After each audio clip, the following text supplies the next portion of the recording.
Mayad nga agahon.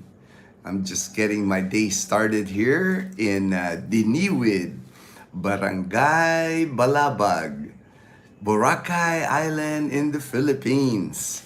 I thought it wasn't gonna, it took a while on the preview. On these live streams, when you hit the start, it goes like on a preview, and I have to wait till it goes live. Actually, it took like 26 seconds to before it went live. I was like, and it usually doesn't take that long. It usually takes like maybe 5-10 seconds. I was like, oh, maybe the internet is like slow this morning or something.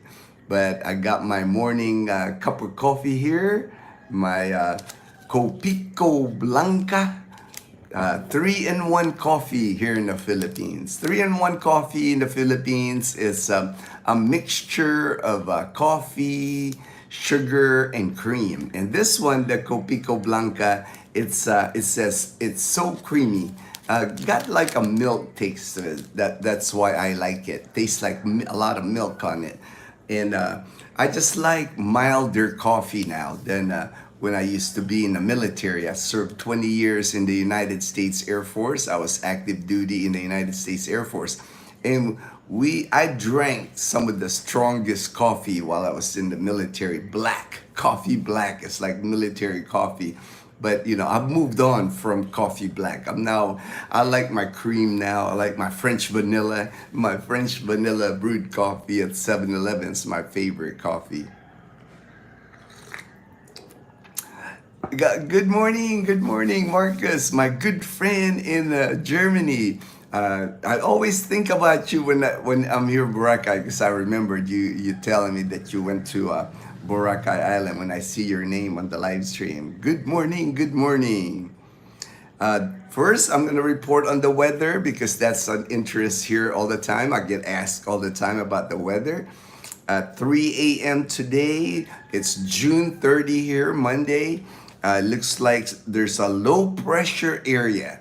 There's a weather system here in the Philippines, estimated about 1,230 kilometers east of central Luzon. Southwest monsoon affecting Visayas, Mindanao, and central Luzon and southern Luzon. Southwest monsoon, that's habagat. Habagat here in the Philippines. Monsoon rains. That's been affecting us now for like almost the past month. We're getting monsoon rain. Monsoon rain here, like it downpours, then all of a sudden it'll stop. It usually doesn't even last an hour. It'll just downpour, and a lot of rain, strong rain, and then back to being sunny again. But that low pressure area is going to be affecting the Bicol region. Bicol region, every year it seems like they get a lot of rain in the Bicol region, or central Luzon is where that is. And Visayas, that's us. Oh, Eastern Visayas. Okay, that's what I'm saying. Usually Visayas, Western Visayas, usually we don't get hit with these things too much. But Eastern Visayas, that's like Samar and Leyte. They always get, that's kind of like the path of like weather systems in the Philippines, even typhoons or hurricanes in the US. It always seems to hit like Eastern Visayas, that Samar and Leyte. It hits like the Bicol region, central Luzon, and then of course the ones that got hammered almost every year, they get hammered. Northern Luzon, your Cagayan area, Ilocos Norte, and Bataan Islands. Those places just get hammered every year with the typhoons in the Philippines. It's kind of like how it is in Florida. You know how Florida gets hit with a lot of hurricanes. The same thing with the northern Luzon. That's like last year they had like five typhoons in a row in 1 month. Last year, I remember, in northern Luzon. Rev Fred, bless you, brother, bless you, brother. Good morning, good morning. I don't mind the rain either. You know, it's like we're blessed here, Rev Fred, here in Western Visayas, because we get rain, but we don't get hit by a lot of typhoons here. The ones that affected us as far as typhoon was maybe It affected us in 2014. We got a super typhoon Yolanda that affected almost the entire Philippines. And then in 2019, we got hit with super typhoon Ursula.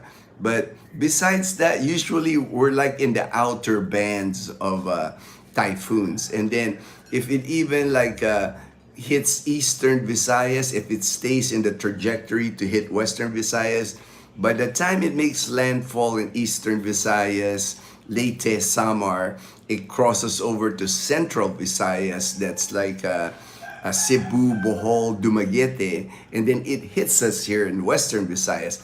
A lot of times it's weak by the time it hits us. Like I said, it would take like a super typhoon to like really affect us here in western Visayas or Aklan Province, Panay Island.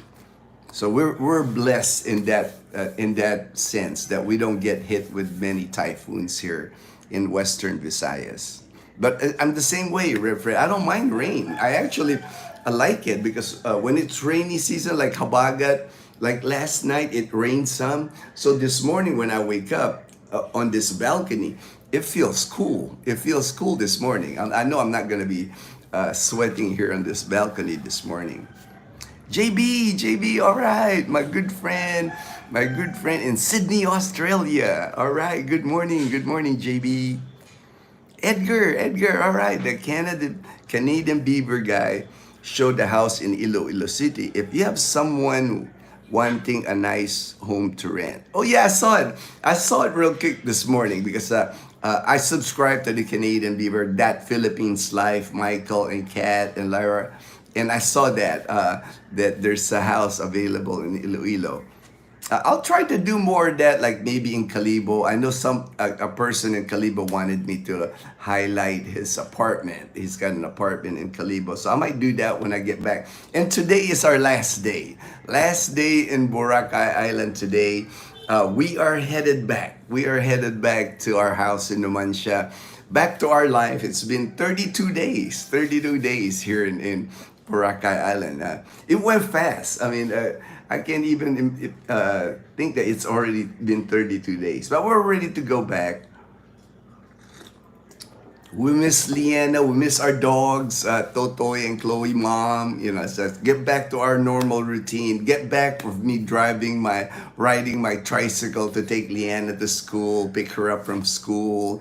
My 7-Eleven, my French vanilla brewed coffee right outside our subdivision. I just walk there, get my morning cup of coffee, my brewed coffee. French vanilla brewed coffee at 7-Eleven. So just get back to it's been a nice time here in Boracay. I mean, it's been like one of the best times for Dazzle and I. It's like felt like a second honeymoon because we really got to enjoy Boracay, a slow vacation. We weren't usually when you go on vacation, you're rushing. Sometimes when you fly to somewhere, you're there 4 or 5 days. You're trying to do everything, get done. By the time you get back from vacation, it feels like you were like more tired than before you went on vacation. But this one, we call it like a slow vacation. We took our time, did everything slow pace. So really had a great time. Like it felt like a second honeymoon for Dazzle and I. Hello, chat. Hello, sir. Hello, Semit. Or hello, Semit. Greetings. Bless you, my friend. Bless you, my friend. Greetings from Antarctica. Antarctica Research Station again. Wow, that's amazing. Stay safe. Thank you, Semit. It is hurricane weather now in Ottawa. Ottawa, Canada. I'll have to check where on the location of the map after after this. I think I looked it up one time, but my memory is not that good anymore, man. Pilar Cebu in August. My moving from Florida. SFC. Oh, congratulations. And thank you for your service, my friend. Thank you for your service. And congratulations on the upcoming move. That is like exciting, very exciting time. Moving to Cebu. That's a big move. I mean, at least you're coming in from Florida, so the weather is about the same. That's not going to be a big change. I always tell people when they come here, because the Philippines is hot and humid, tropical. They say, well, I'm coming from California, I'm coming from Arizona, I'm used to the heat. And I always warn people, man, when you come to the Philippines, it's a different kind of heat here. The minute you land at Manila Airport and you get out of the airport, ooh, I got a message from Robert, my friend in Gulfport, Mississippi. He said showers in the afternoon, he said there. But when you land at that airport in Manila, you get out of that airplane, because here in Manila, I don't know now, it's been a while since I've flown in Manila, but a lot of times when you get off the plane in Manila, they don't have those tubes that connect you to the airport. A lot of times you have to like come down the stairs. They have these stairs that they connect on the plane, and you have to walk down the stairs, catch a bus, and take you to like the arrival area at the airport.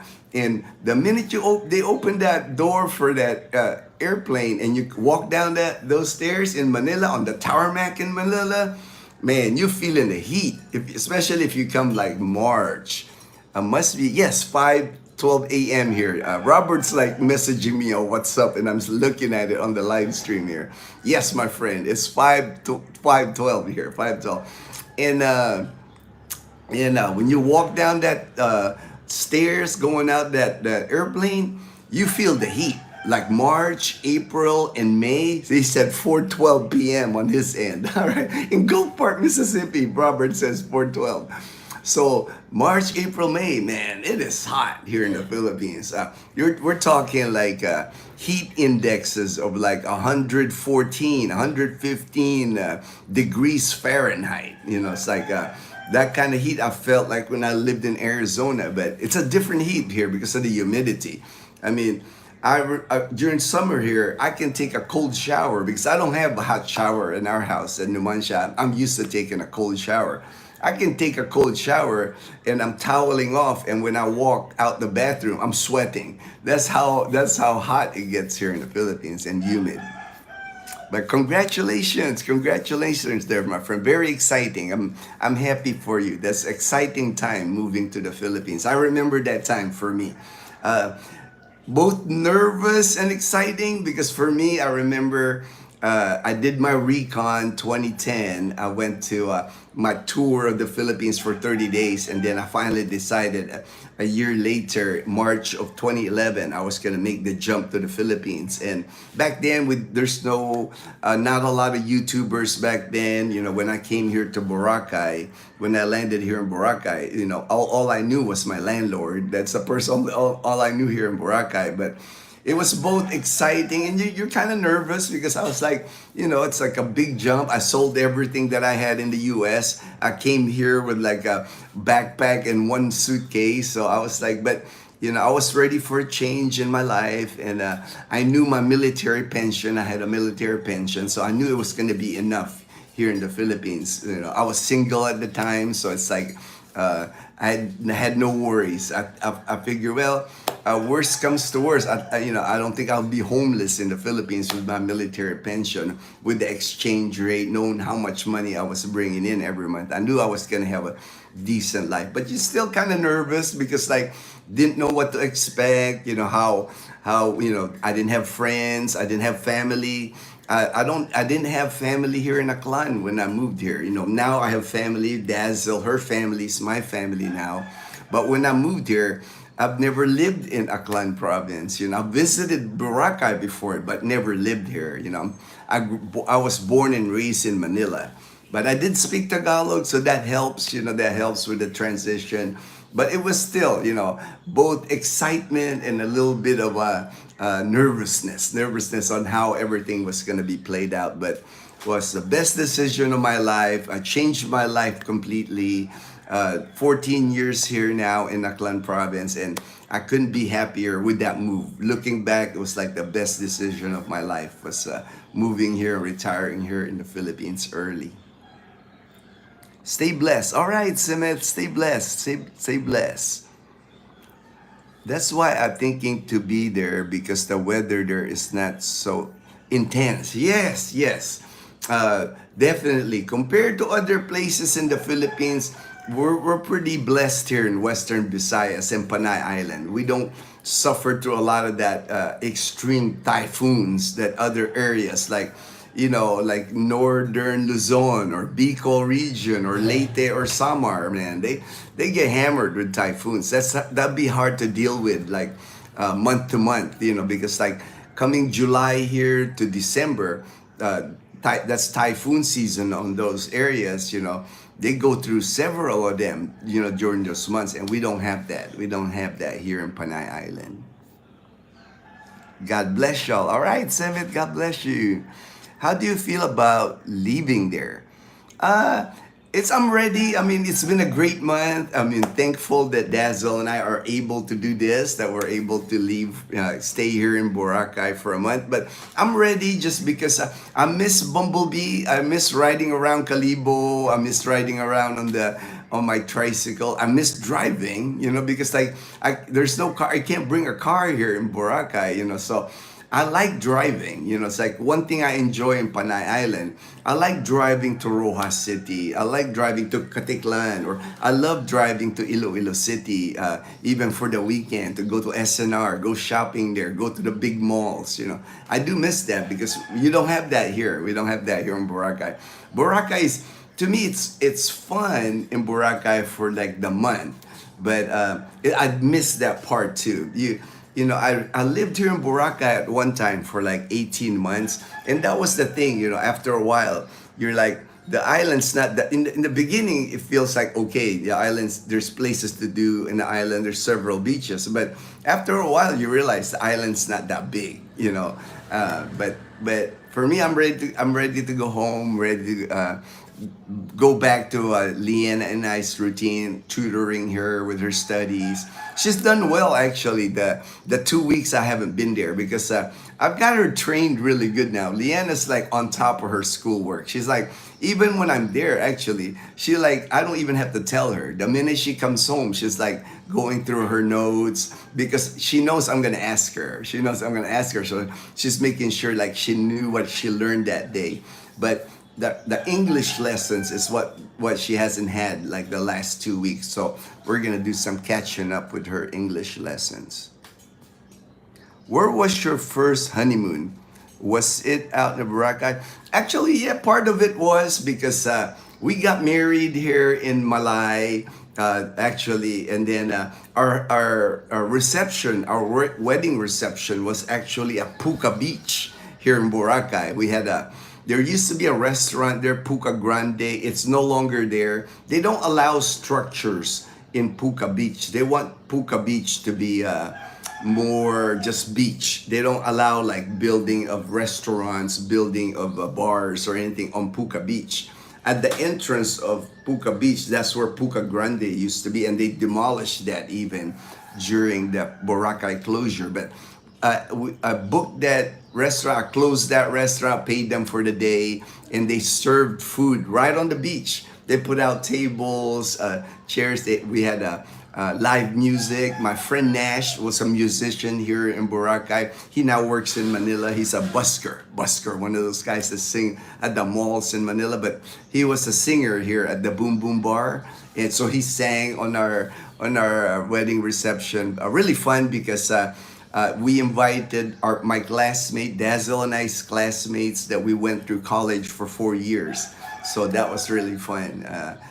We got to celebrate with them, on our wedding reception. And then that night, even after the wedding reception, I remember my classmates and we went to a summer place in White Beach, and we partied. It was a good celebration. And so that's where we kicked off our honeymoon here in Boracay. And then we went to Luzon. We went to Luzon and did the whole tour thing.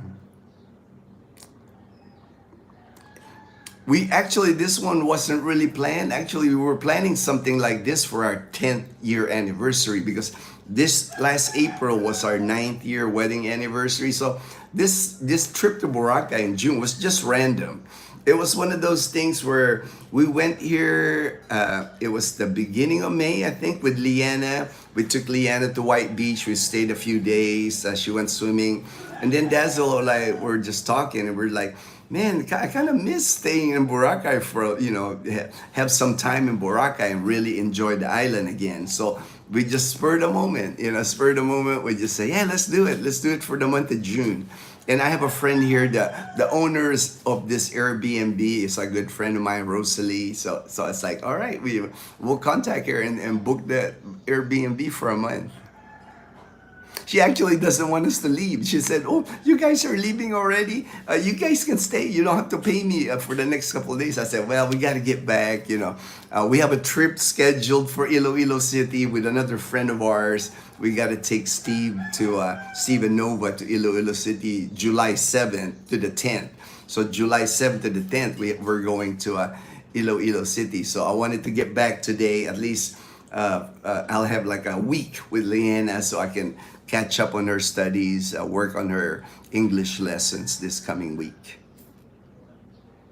Like my routine. Yeah, right? It's like I'm a routine kind of person. I was in the military for 20 years.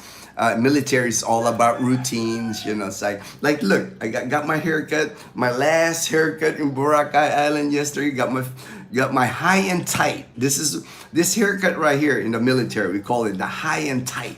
You gotta like almost like shave your sides here. It's like and then no comb needed. It's like I wake up like this with my hair. I just kind of like wash my face, wash my hair, and then boom. I haven't owned a comb in like years. I've never had owned a comb. It's like that's the way we roll in the military. Easy hair maintenance. No maintenance needed on our hair. Been missing your morning walks to set. Okay, all right. Hey, I miss it too. Actually, I like walking in our subdivision, and I can do those vlogs. Because if you recall, most of my vlogs, like in the morning, everybody's still sleeping. Usually I'm walking by 6 a.m. and everybody's sleeping, so I don't have to worry about filming people. And yesterday I made a film on. I went to a private beach because my friend Ray and Catherine, they invited us to dinner. It's like our last night in Boracay Island. Catherine made some chicken curry, delicious. Thank you, Catherine, delicious. And Ray and I hanged out for he's staying now here at Boracay Nucos. So he's like, hey man, come on over. So I said, oh yeah, of course. Last night. So we spent our last afternoon last night. And then yesterday, I went to the private beach at Nucos. I didn't know there was 2 sections. The first one that I went on the private beach, more people, and it had like beach beds, and Ray and I ate breakfast. But this other private beach that Nucos Boracay had, there's nobody there. It was just me. It was me, Ray, and the guy, he keeps the beach clean. He's raking the beach, removing debris that washes to the beach. So it's like amazing beach. I mean, white sand, really soft sand, nobody there. Nobody, zero. I did see 2 fishermen, but I kept my camera far. You can see when I filmed it, I held back a little, that way you couldn't see their faces, because I know that's a big thing now in the Philippines. We're not supposed to film people. So I won't film people. I'll make all attempts not to film people. So perfect for me again. I'm back in our subdivision. I can just walk subdivision, focus on myself, film what I see. But when I see people, I'll just avoid my camera. I'll shut my camera. So no worries. I'm aware of its rules here in the Philippines. I'm a rule follower. I've never been like a rule breaker. It's like I'm a military man. We follow rules. I know how to follow orders. And to me, the rule about vlogging in the Philippines is not a problem. I can work around it. I can adapt. I'm military man. We adapt. There's nothing in the military that we can't adapt. We survive in the military. So no issues there. I know I get messages all the time. Ginno, do you know about the vlogging? Can you continue your channel? You're gonna get in trouble if you film people. So nothing to worry about that, because I will adapt. Lucita, all right. Good morning, Lucita, my good friend in Maine. Lazy Sunday for us. I saw that. I saw your post. I saw your post on Facebook. Lazy Sunday. gloomy kind of weather here. Everything is well. Everything's well. As soon as Dazzle gets up later, it's like we'll head back to our house in Numancia. So the last day in Boracay Island. Actually, it was our last day yesterday and today, but we went on the bus, the hop on, hop off bus. We got our cards. It says here, hop on, hop off Boracay, because we've never been. We've never been on the bus because we always just catch the hubble hubble. Hubble hubble costs us like 20 pesos each. You hop on some guy's motorbike, and then they take you everywhere in Boracay. And then the e-trike, we take the regular. It's called regular or individual. It's kind of like a jeepney. There's like a multi-cab, and there's also an e-trike that goes around, and you just like flag them down. You hop on in, kind of like the hop on a bus. But they'll drop you depending on the distance you ride, and how the jeepney driver gets your money, like you pay, so that's how we've been rolling. But we've never actually been on the hop on hop off bus till yesterday. So I said, hey babe, let's do that way we can experience it, because like we see it all the time. There's like so many of those hop on hop off buses here in Boracay. And it's not a big bus. It's called hop on hop off bus, but it's half the size of a bus. It's, I've seen jeepneys bigger than this bus. I've seen jeepneys in Aklan longer than this bus. So, but it's air conditioned on the bus. I think it's worth it if you're here in Boracay for just a vacation, like this card right here. It says there, hop on, hop off Boracay, and I guess Southwest Tours runs the bus, and it only costs us 250 pesos, so $4.50 for this card, and it's good for 24 hours. So, and this 24 hours starts when you first ride. So yesterday, they start running at 6 a.m. till 9 p.m. And yesterday we rode it for the first time around 10. So it's good till 10 o'clock today, because 24 hours is what we paid for. So when we leave here today, if we leave early enough, that's what gets up early enough. If we leave around 9, we can actually ride the bus all the way to the port, to Cagban Port. And usually if Dazzle and I ride from here, from Diniwid, all the way to the port, if we ride that on a private e-trike, because we got bags, we got backpack, and Dazzle did some shopping, so she's got a few bags. It would cost us about 200 pesos, about $3.50. So this thing already paid for itself yesterday, because we rode from here, D-Mall to New Coast Boracay, the New Coast Boracay back to City Mall. So it's already paid for itself. And I guess the card is good for 1 year. So we can actually just, the next time we come to Boracay, we can just load it.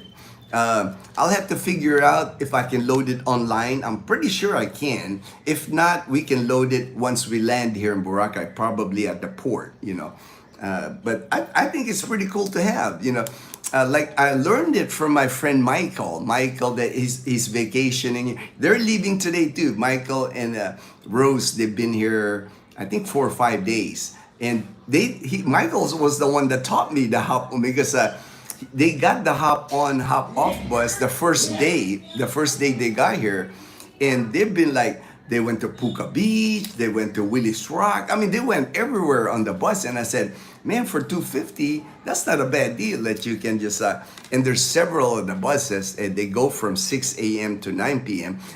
To me, it's a good way to see a lot of Boracay Island. They went to the Keyhole even. Good way to see Boracay Island, 250 or $4.50 for 24 hours. You can pay 350 for 2 days, and then I think it's 450 for 3 days. So I think it's an amazing deal. If you're here in Boracay on a short vacation, hop on. I recommend the hop on, hop off. You'll save money, and then you don't have to haggle, because here the thing that's annoying sometimes is like the e-trikes. You're standing on the road and you're flagging an e-trike, and the guy is like, where are you going? And then you say, I want to go to the keyhole, and he'll say 200, and you'll got to go. No, they only charge me 100. You know, the haggling thing, the negotiating. Sometimes that's aggravating. You know, because like you're on vacation. The last thing and you know, sometimes the e-trike drivers, they're not the most polite people. You know, it's like I think they need to do a class for a lot of these e-trike drivers as far as like being polite. You know, this is a tourist destination. It's kind of like me. Sometimes you know, not all of them now, not all of them. Some of them are nice. Some of them, the e-trike drivers are nice, but sometimes you get ones that you can just tell just by, you know, they just want to like charge you extra, you know, and they have like foreigners sometimes pay double, triple the price on the e-trike, because to me that's just dishonest when people do that. But you know, unfortunately in this world we have, anywhere you go there's gonna be dishonest people. You know, it's like even taxi drivers are the same way here in the Philippines. You know, you got to be careful with taxi drivers. Just that's why I always thought, you know, why don't they put like a meter on these e-trikes? That way they can't like overcharge people. But you know, just my 2 cents, just my 2 cents on it.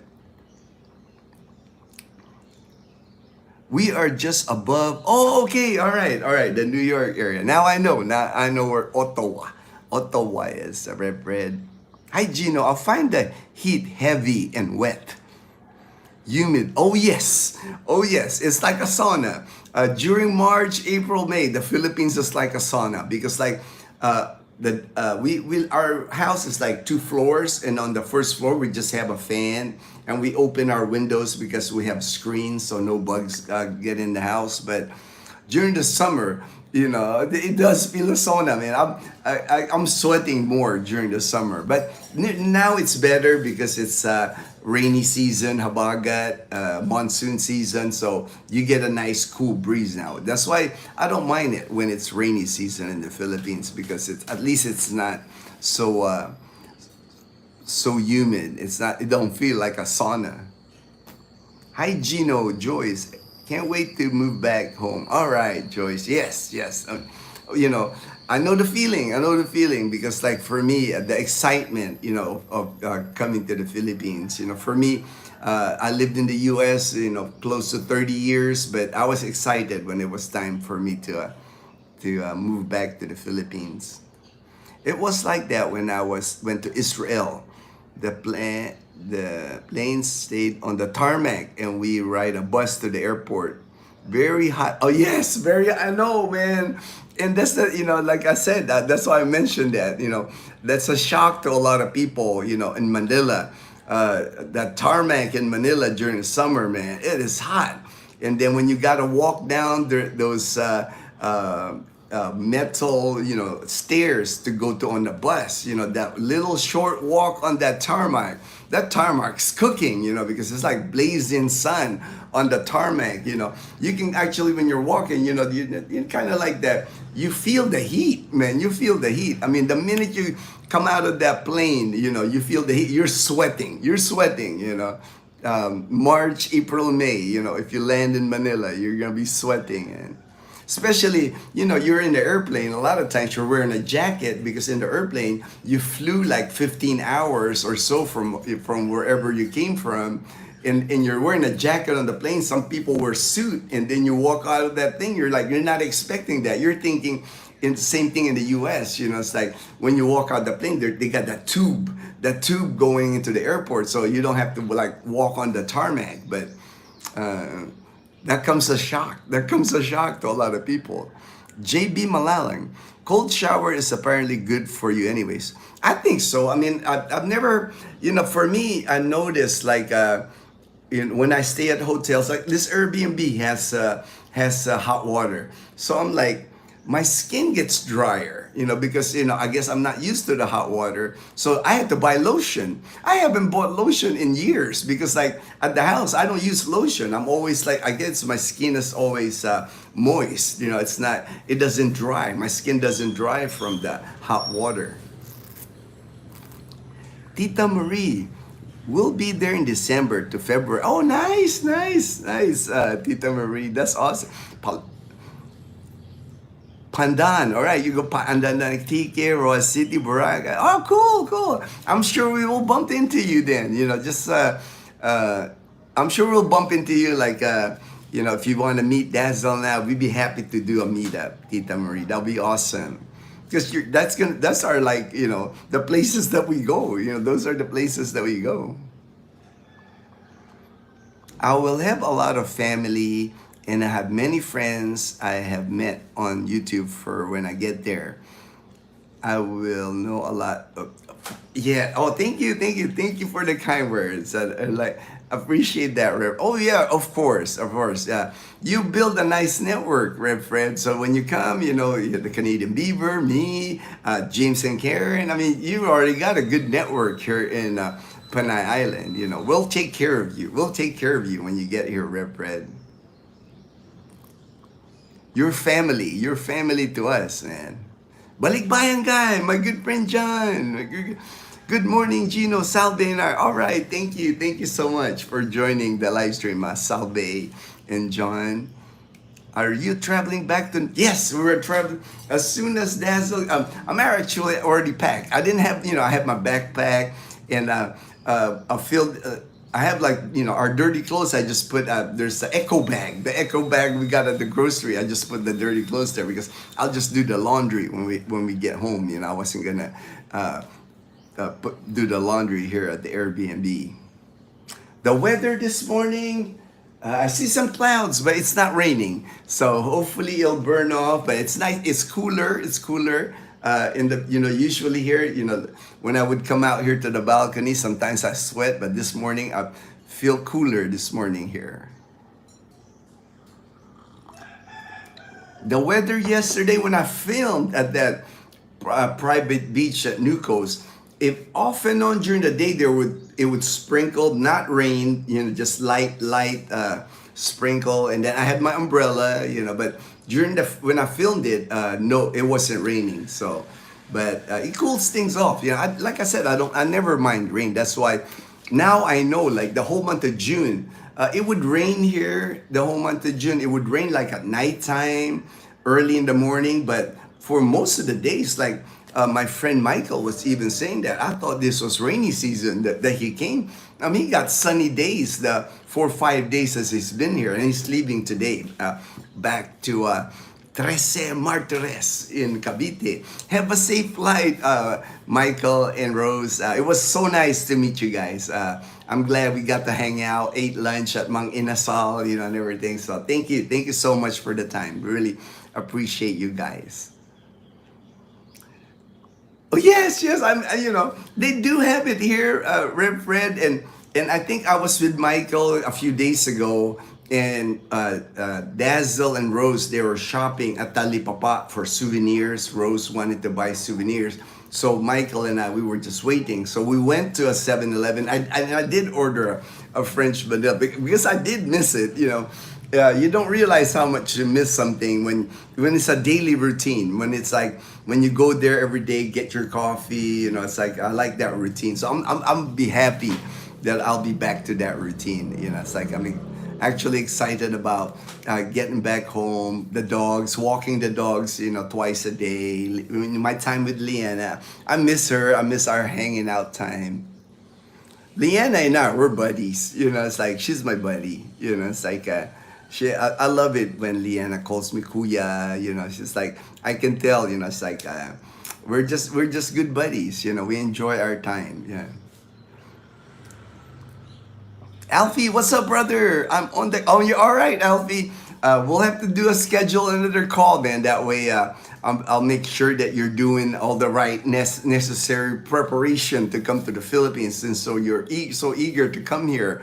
October's not far, man. If you're planning here October, we're already July tomorrow. July, August, September. I mean, that's like 3 months, 3-4 months. You got a lot of things that you got to arrange before if you want to jump on that plane in October, man.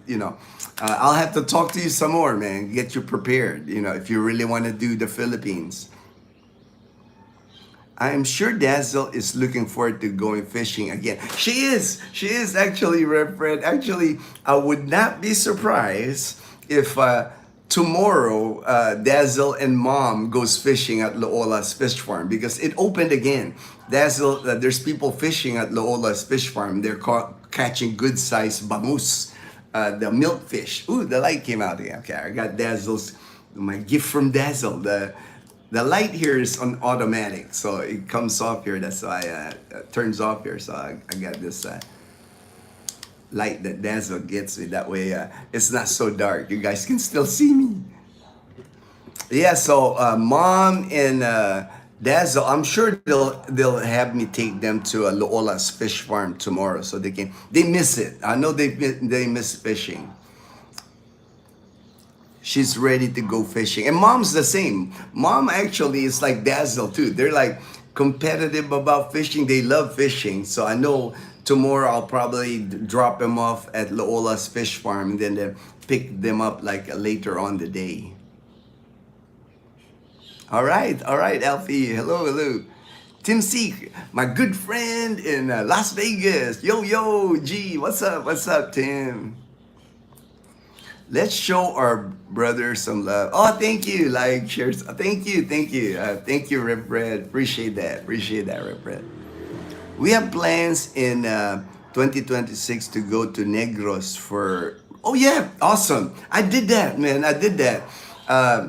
Dazzle and I did that because we took Carrie. Oh, actually, I'm glad you mentioned that. Reminds me of the story.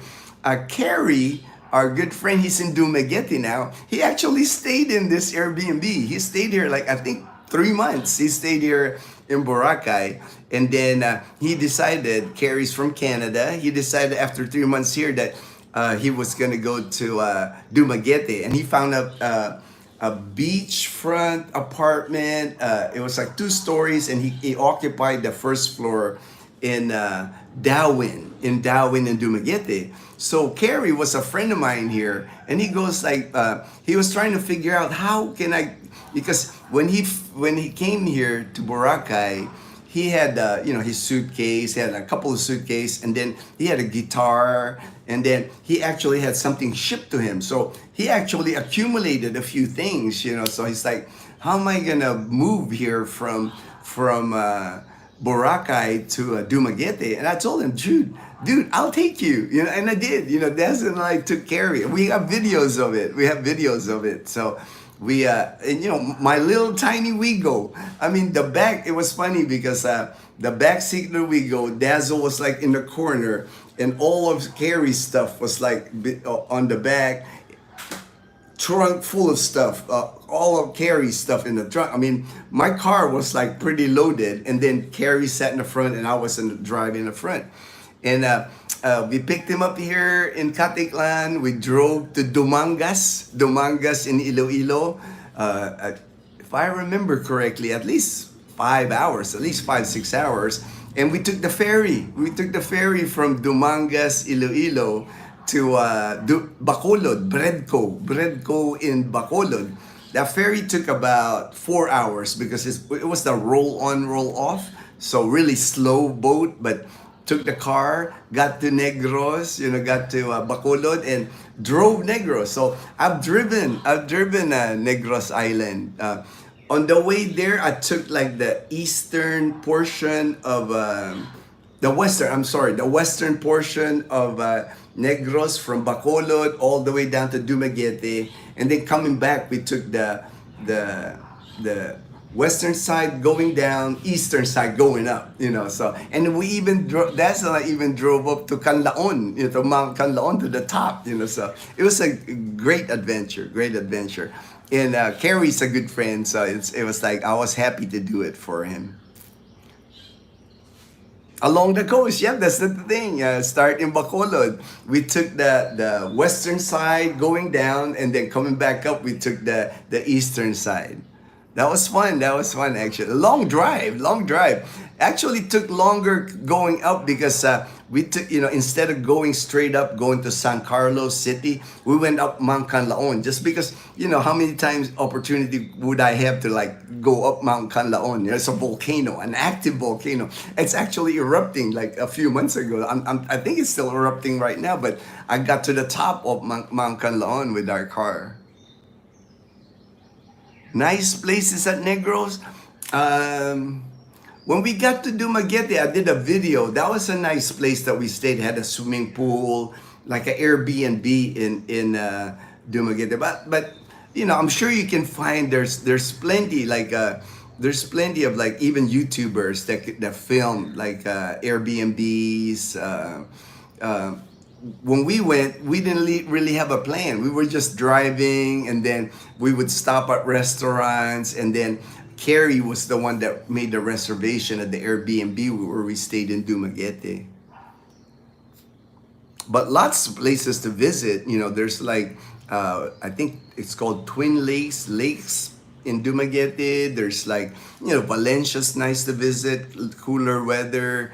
You won't, the Manguyod is a good place going up. Like it's almost, they have those houses on stilts, or you can stay there overnight. It's on the water, man. Those are cool. Those are cool. The Manguyod is like the beach area, the resort area in Negros. Plenty of places, man. You'll find so many. Darwin, Zamboanguita. There's so many places to visit in Negros Island. Ginno's secretly a rebel. I don't know about a rebel, but yeah, man, I just have fun now, man. It's like I just have fun, HD. It's like life is too short not to have fun. It's like if anything I learned from my battle with cancer, it's like you just gotta enjoy life. Nothing's guaranteed. We're not guaranteed tomorrow. Something can happen physically, medically to you that, if you got the time right now, you can enjoy life, enjoy it. Don't postpone it. Like me, I'm not postponing anything now. It's like, if I want to do something, I'm doing it now. It's like, I know I'll be 59 here in a month. That's still considered pretty young. I hope I'm 59 is still pretty young. But like I said, there's no guarantees in life. It's like, I've lost people in my life younger than me. So I know, I just gotta enjoy it. It's like enjoy the ride while it's here. LOL HD, Hello, tuning in for a few. Oh, Mom Janet. Good. All right. Good morning, Mom Janet. Balik, Red. All right. HD, kumusta? Hello. Mabuti, John. I enjoy a lazy Sunday with Ginno and friends. All right. I like that. Ginno and friends. All right. I didn't see you. No worries. Hope you're good. Right. I looked into the law. You have nothing to worry.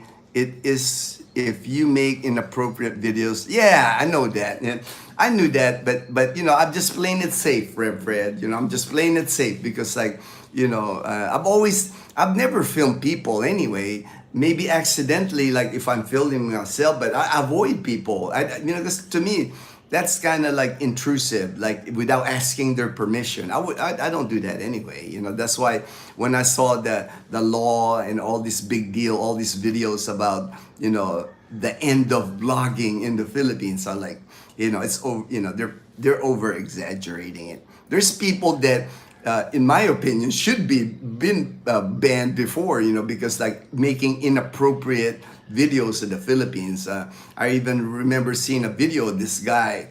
I'm not a fan of him, but I'm not gonna mention who he is, but I'm sure people know.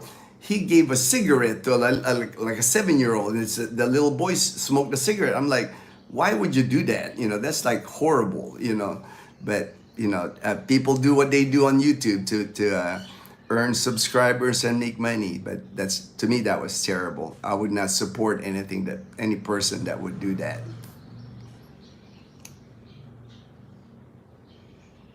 Yes, I'm always respectful. I'm respectful of people, man. I don't want to offend anybody. I would never make a video that would offend people. I just want to show the life here. I want to show like day-to-day normal life, or when I see a good scenery, a good view, a good beach, I just want to share that because I know that's something people like to see. Like I like to see. I like walking on the beach by myself, when it's so quiet, and then just hearing the waves. That's what I like to film. Balik, it's very hot here. Oh, 97. 97 in Chicago. That is hot.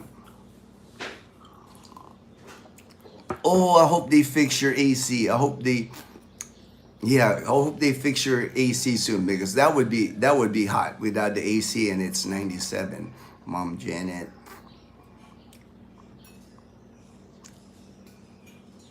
Yes, drink lots of fluids for sure. Stay cool. Hope AC gets fixed. Yes.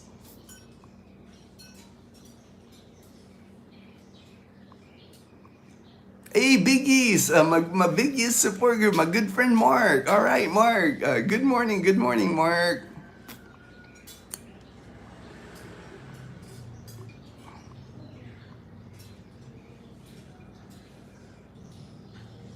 From the house. Okay, good. At least you live in Arctic with ice. Hope, yeah. Hope everything gets better for you, Mom Jen. I hope they fix that AC for you. Oh, Michael C, my good friend Michael. Good morning, my brother. We are up and getting ready. Me and Rose had an outstanding time in Boracay. We will definitely do it very soon. Thanks for all. Oh, no worries, man. It was awesome hanging out with you and Rose, Michael. Glad we were able to do that. It was so nice to finally meet you, my brother, finally in person. No more just on WhatsApp. Now, it's like, and I know you'll visit Boracay again, because I know that. Most people that visit Boracay once, they can't wait to get back, because they seen what Boracay has to offer. Oh, and Mike, Dazzle and I finally rode the hop on, hop off. So Dazzle and I rode it yesterday. So we got our card now for and thanks to you, because after hearing that you use the hop on, hop off, and like how you like it, oh man, I'm gonna have to try it, because I've never tried it. All this time here in Boracay. But have a safe trip back to Trece Martires, Cavite, my brother. Thank you again for everything. I'm glad we got to hang out. in Boracay Island. So if you don't use lotion, it means your skin is oil retentive. Thus, you are hydrated. No, yes, and that's the thing, Mom Janet. Like, I'd never buy lotion. I know when I was in the U.S., I'm always like lotion, but I think that's because of the hot water when you take a hot shower. But here I had to buy lotion because I noticed my skin was like dry, from using the hot shower here on the Airbnb. But I don't use lotion, because my skin's always moist, because of the humidity here. I'm always sweating, it's like I never had problem with like dry skin here. Who visited me said, you guys have a heat wave. Ooh, heat wave, pray. Yeah, but hopefully everything. I know heat waves are hard in the U.S., like cold places, because like people aren't used to that. Here, people are used to the heat here in the Philippines.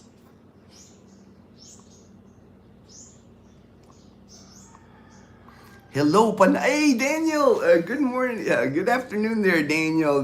My good friend in Jacksonville, Florida. The Panay Posse. All right, Daniel. Hello, Daniel. Rain passed through.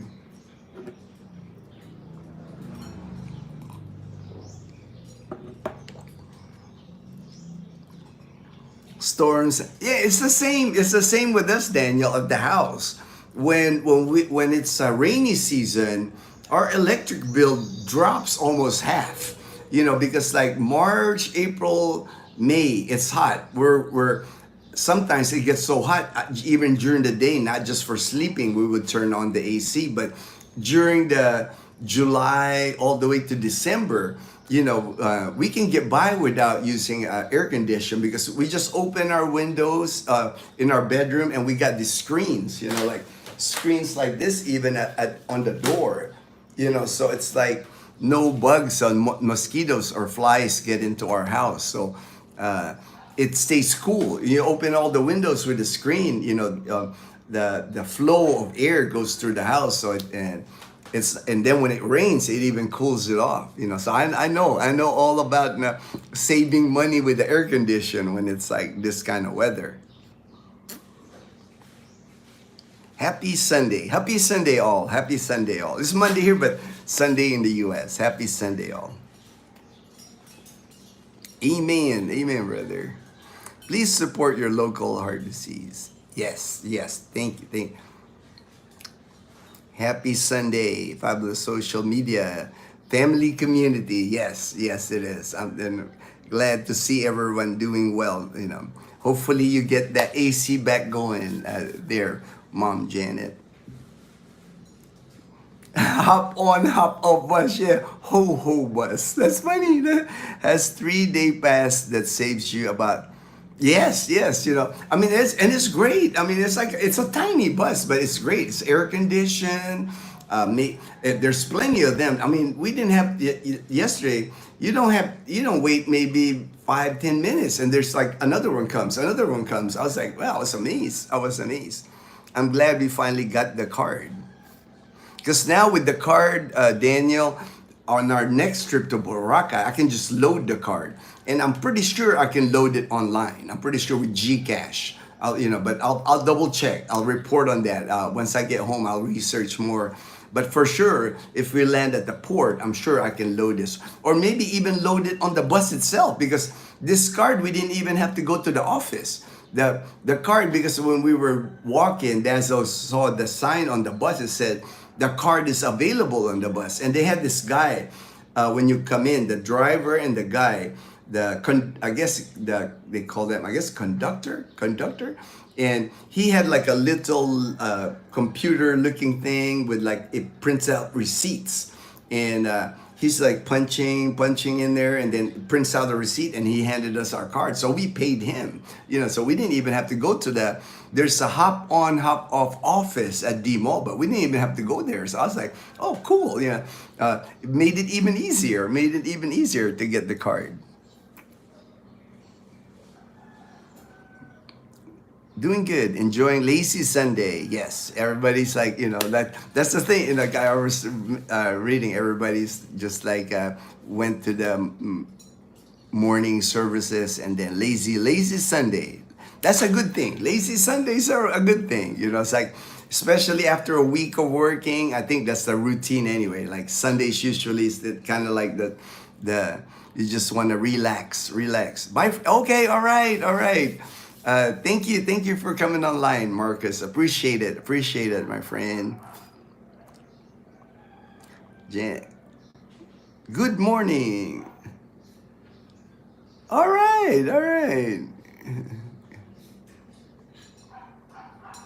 When one takes the first step out of day with good intent, God, all right. Thank you for that. Thank you for that message, Mom Janet. Most of these shock are disgrace videos to me. Yeah. I don't watch them. I don't watch them, Daniel. But to me, they're terrible. It's like I need new motor cause there goes winning. Yeah. Yes. It's unfortunate when things break like that, Mom Janet. Hey, Kip, Kip, my good friend. Sorry, didn't think about the live before I sent the pictures. LOL, no worries. I didn't even look at it, but I did see your name come across on the live stream. No worries, Kip. I'll look at the pictures later. Good morning, Ginno, and everyone here. Good to see everybody. Today, hot after big storms last night. Got my first load of firewood today. Looks like I'm working this week stacking it. All right, Shane. I know you're busy, man, with between your selling eggs, now getting a load of firewood, and you keep yourself busy. I know you keep yourself busy, Shane. I cannot use hot water jacuzzi anymore because yes, cardio said no. The heat can trigger I'm waiting this out. My faith. Yes, yes. Prayers to you, Mom Janet. Prayers to you. Good morning, Ginno.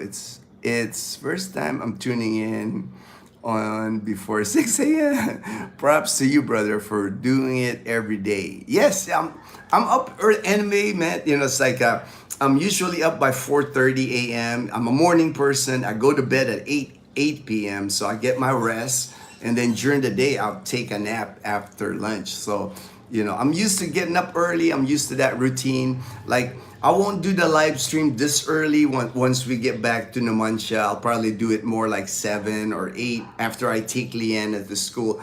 I was only doing it at 5 a.m. here because I figured it was the best time for the Wi-Fi, the free Wi-Fi at this Airbnb. It seems like at 5 a.m. everybody's still sleeping, nobody's logged on. And I did a couple of times during this past month, I did lose a couple of live streams. One, you can tell the Mbps like lowers because people get up and start getting online here at the Airbnb. So that's the only reason I start doing the live stream at this early at 5 a.m. But I'll go back to doing it like, I take Leanne at the school at 7, so more likely I'll start doing the live streams like at 7:30 or 8 a.m. Years ago, heard Dr. Oz talk about Africa black soap. Took a few years till you tried it, and wow, it's awesome. 100% all natural. Yep. Oh, nice, nice.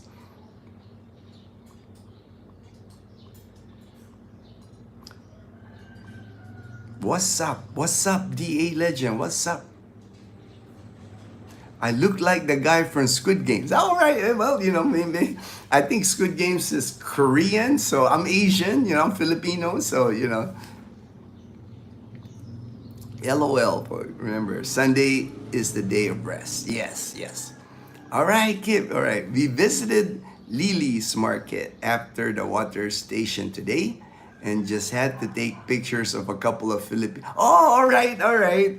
To harass people with. All right, Kim. All right, I'll have to check out. After the live stream here. I'll check out the pictures that you sent me.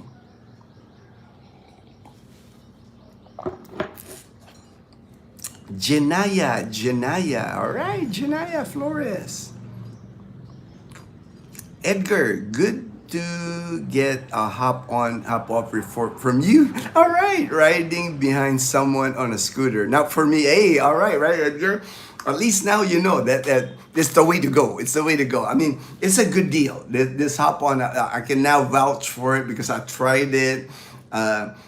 Several stops on the island, so you know it's like you can hit all the beaches on the island, the port, D Mall, everything. You know, it's like you can go around the island for 250 pesos, $4.50 all day long. Good for 24 hours. So if you start at 9 a.m. like we did yesterday, about 9 or 10 yesterday, it's good till 10 a.m. today. So I think you can't beat that. It's a great price, you know, for good to have the hop on, hop off on the bus.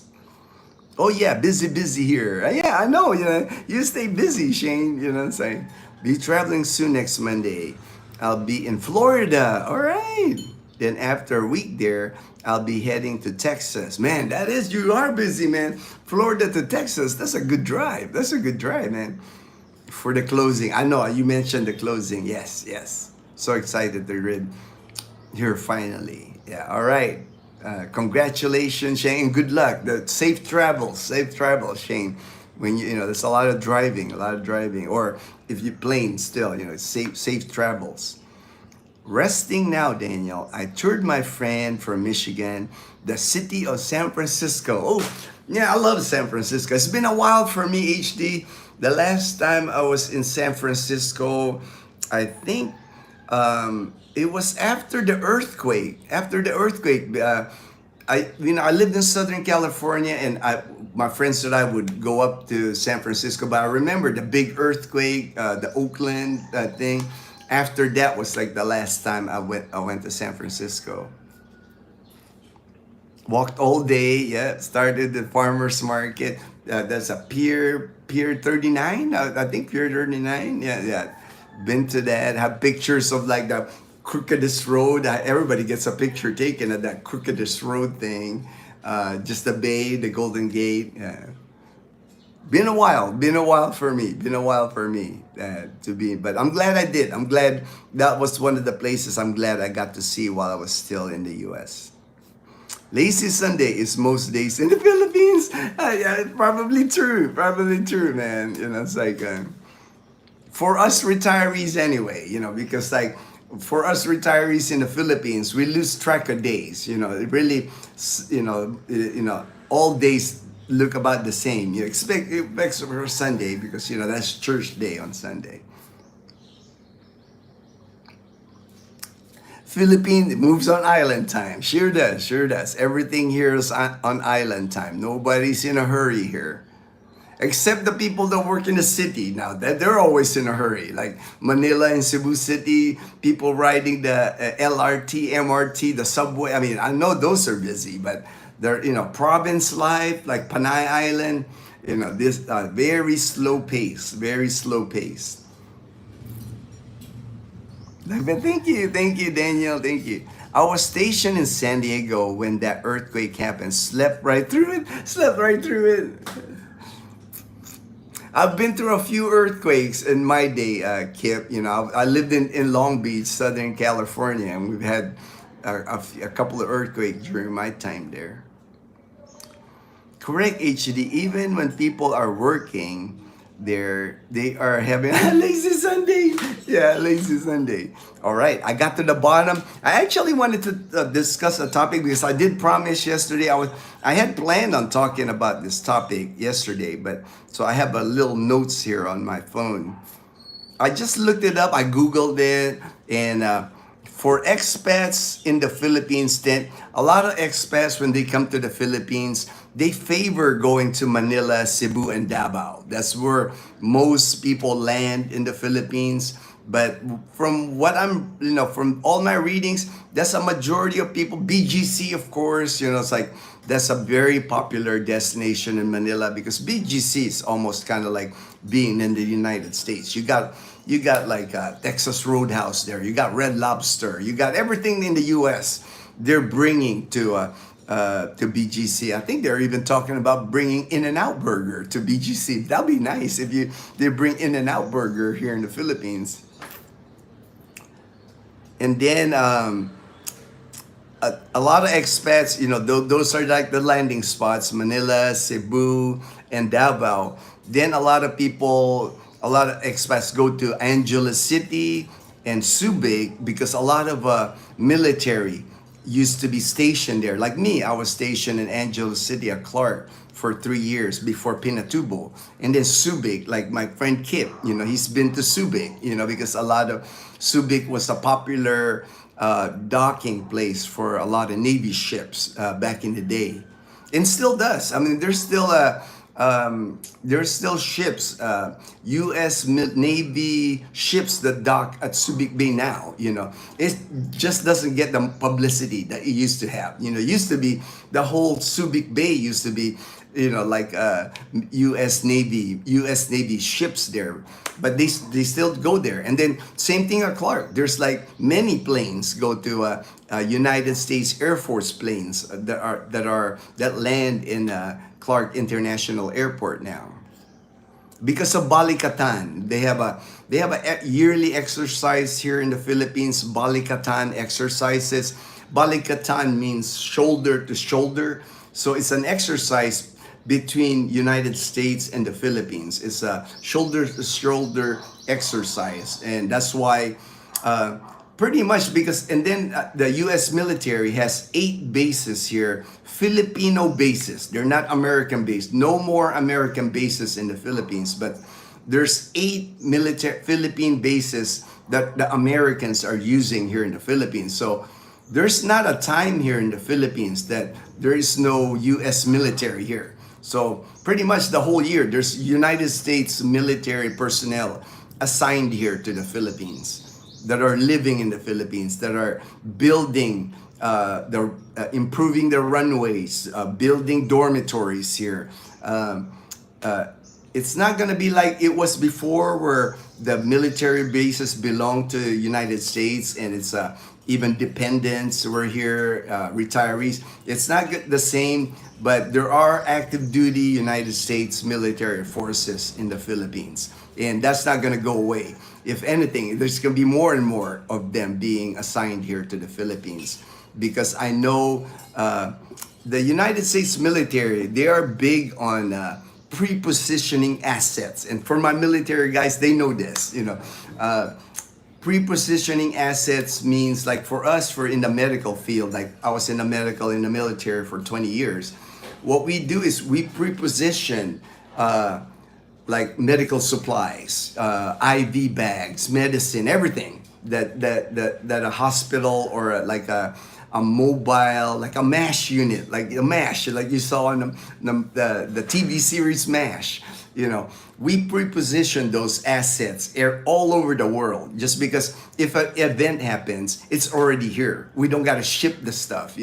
That was my job actually when I was in Korea. I did a year in Korea, and all I did in Korea was like order inventory, count inventory, made sure that we had enough IV bags, enough Tylenol, enough medical supplies at pre-positioned storage in Korea. And that's happening here in the Philippines. They're pre-positioning assets here in the Philippines, just in case something goes up against China, so we got to make sure we're ready for anything that China throws at us. Teresita, thumbs love. All right, good morning, Teresita. Gina Lachman, thank you, Teresita, thank you. We're contracting the basis. It's part, I don't know about contracting, but it's part of the mutual defense agreement between the Philippine government and the United States government.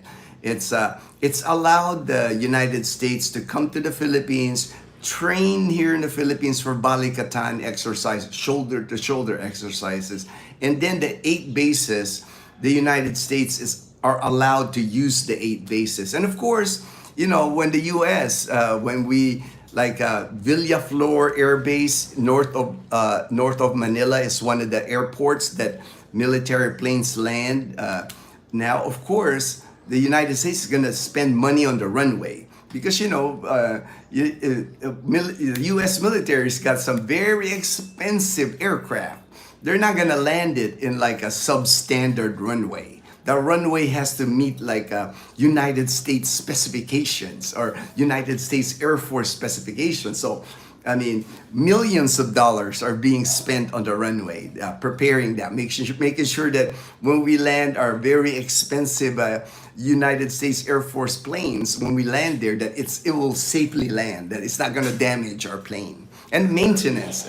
Anybody that knows about runways, when you're landing big cargo planes and all that, routine maintenance is needed on the runway.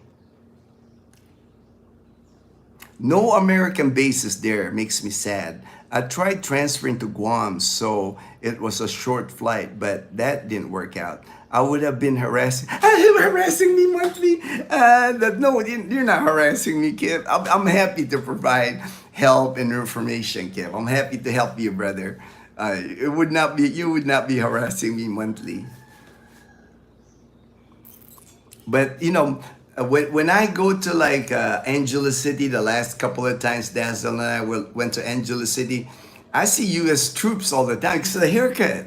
You can always tell the haircut. They're not in uniform. A lot of them is civilian clothes, but we kind of stand out because of the haircut and the sunglasses. You got to have the cool military sunglasses with the haircut. So if I'm walking around Angeles City, I'm looking, and just the way they carry themselves, then you got, hey, what's up? And when I tell them, hey man, thank you for your service, brother, and they kind of look at me like, how do you know that? It's like, and then you start talking. Yeah, I was in the Air Force, and then they're like, we just kind of tell. We can tell. We stick out.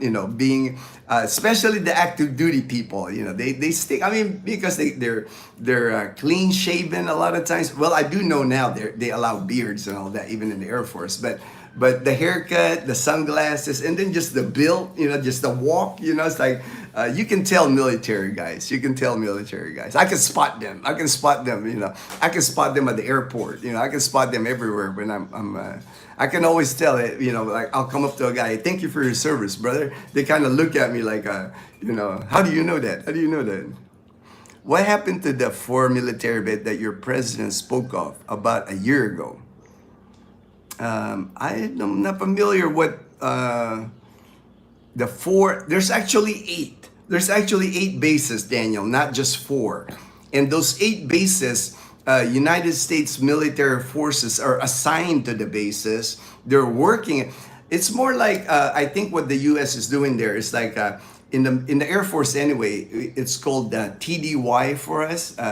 TDY means temporary duty. So the Air Force is sending people to those different bases where American aircraft is at, and it's temporary duty for us.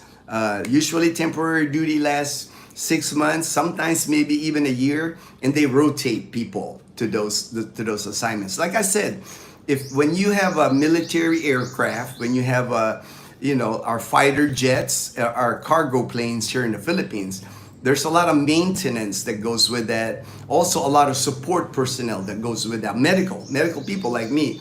I got temporary duty to a lot of places because when the aircrafts go, medical people have to go with it. Because people get sick. People gotta make sure pilots are getting their physicals, making sure the pilot is like, they're not catching any diseases or anything like that. Our flight surgeon in the military, they're called flight surgeon. Our doctors in the military, the flight surgeons are always making sure the pilots, the aircraft maintainers, they're making sure they're in tip-top shape. Because again, we're talking about 50 million, $100 million planes. You want the best crew, the best tip-top shape people maintaining it and flying it. Yes, contingency purposes. Yes. That response, contingency response. That way, assets are already here, supplies are already here. If something kicks off, it's not like, ooh, we got to send stuff to the Philippines. No, it's pre-positioned here. And it's like that for everywhere, like Korea, Japan. As long as there's military bases or military involvement, there's a lot of pre-positioned assets on those areas. Military's prepared. Come on now. We're U.S. military. We're prepared for anything, man.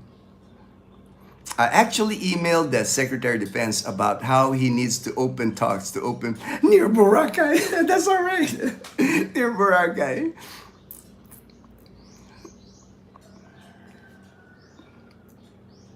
What do you mean? Those planes are only a few billion? Billions of pesos, conversion, with like the 56 pesos to a dollar conversion, it would be billions of pesos for the planes. And it's hard to get old. Mr. Higgs, I'm sure Mr. Higgs said, I'm sure that the Secretary of Defense is very busy man right now. Very busy man. Flight Med always gets the good TDYs. Yes. Of course. We, actually in the Air Force, I've had some good TDYs in the Air Force. Like I said, they tend to spoil us in the Air Force. I've mentioned before. Usually when we go temporary duty to a location, usually they put us up in hotels. We don't sleep in tents. They kind of spoil us in the Air Force. I know my Army friends, my Navy friends give me a hard time about that we were spoiled in the Air Force. Catching diseases, outcome, Old Faithful, the silver bullet, that's funny, cute, silver bullet. No, not the silver bullet. That's the silver bullet. With U.S. government, Jen and Congress have said they're building 4 new bases and showed maps of it. U.S. government.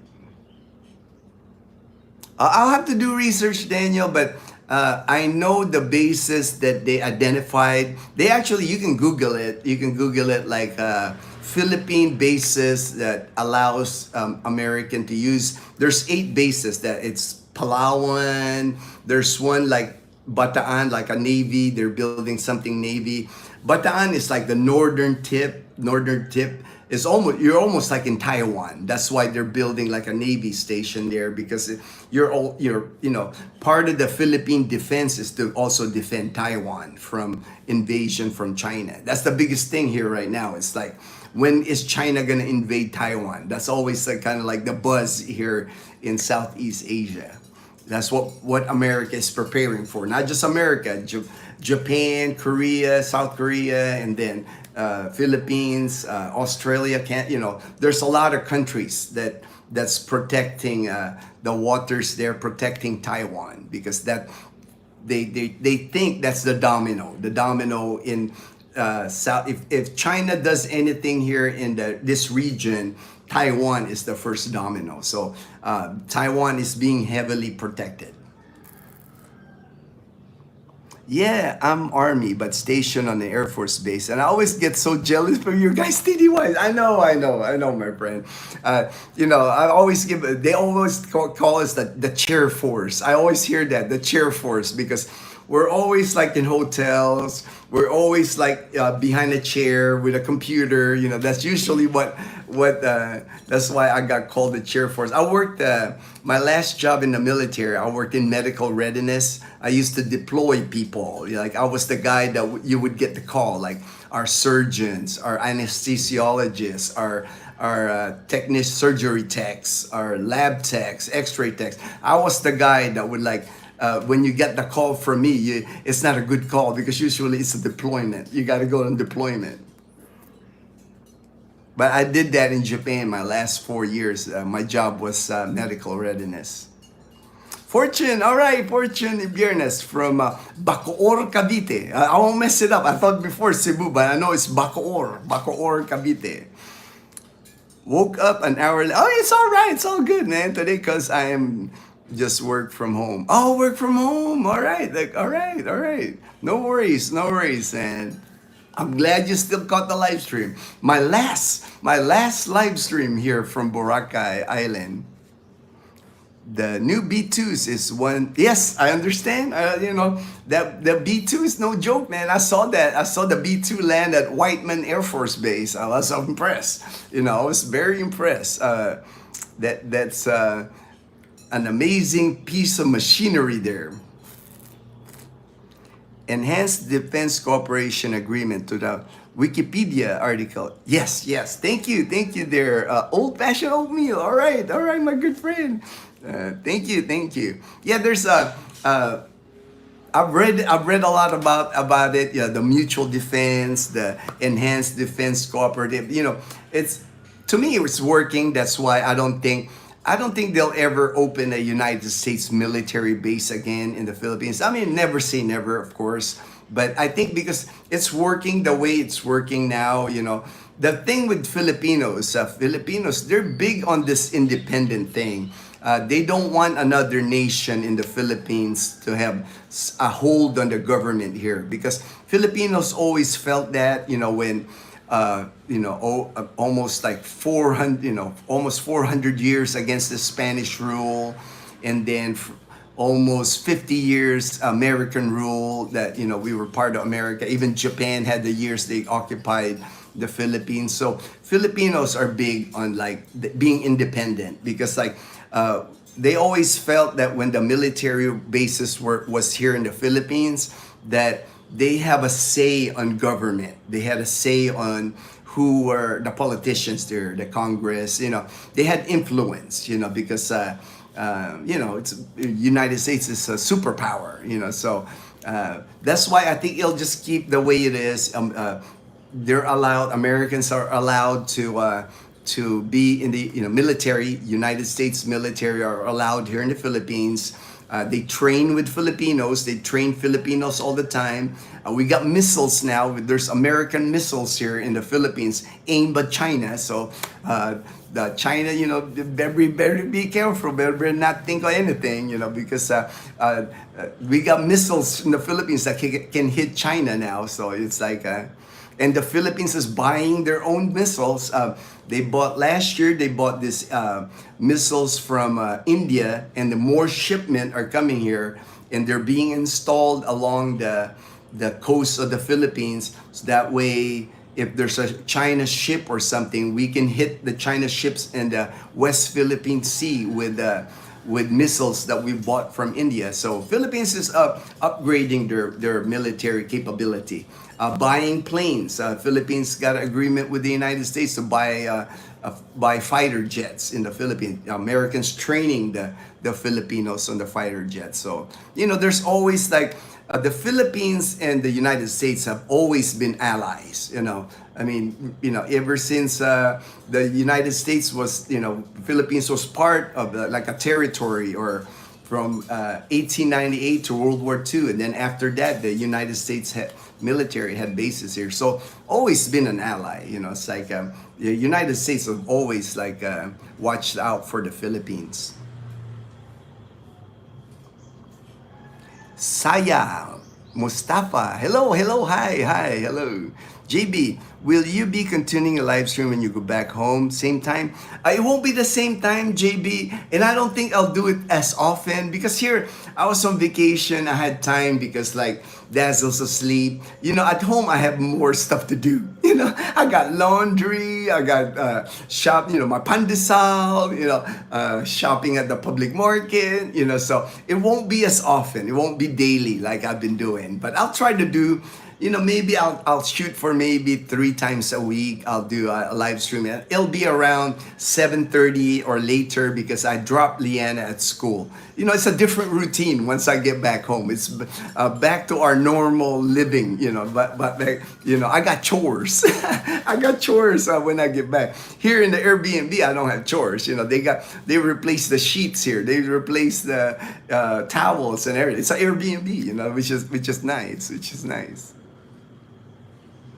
My oldest brother and cousin were Air Force, and uncle was Army medic in Nam. Oh, right, all right. Yeah, hey, we're military people, man. That's what it is. It's like military. I think when someone in your family joins the military, it kind of like, ooh, my uncle joined, or my, everybody, it trickles down. The next generation want to join because we share our experiences with them, and they're like, ooh, I want to experience that too.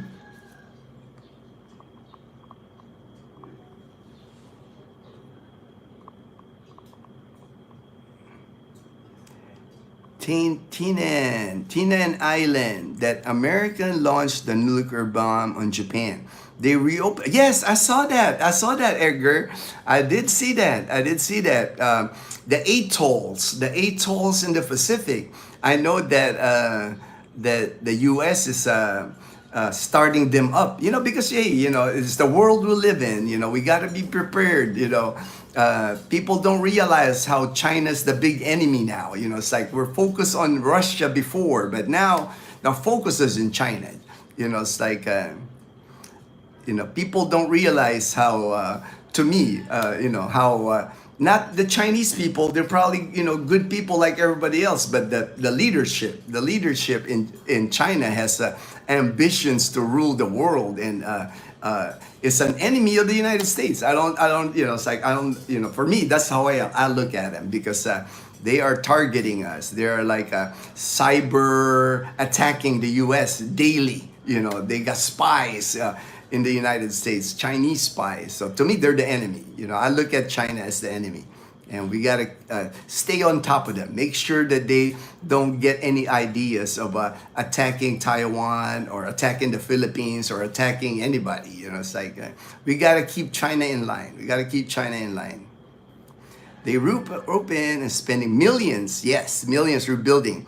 That's not part of the Philippines. No, it's not part of the Philippines, Edgar. Those are the atolls, closer to like Guam, closer to Hawaii. The islands that we used to, I know them. I know that I've watched videos, I've seen where they are. It makes sense because, the U.S. is so far from the Southeast Asia, and this is where, it looks like where something might happen. It's like, so the U.S. got to like pre-position assets here, got to make sure our planes have a place to land in the middle of the Pacific Ocean, to fly to Taiwan, Philippines, and how many times were you locked down on Clark for force protection? I can't even remember how many times. Old-fashioned oatmeal. I just remember, one of my jobs, I remember when I was stationed at Clark, we used to have those ration cards at Clark. It's a ration for the amount of alcohol you can buy or the amount of cigarettes you can buy, because I guess military, alcohol and cigarettes, that was a military thing back in the day.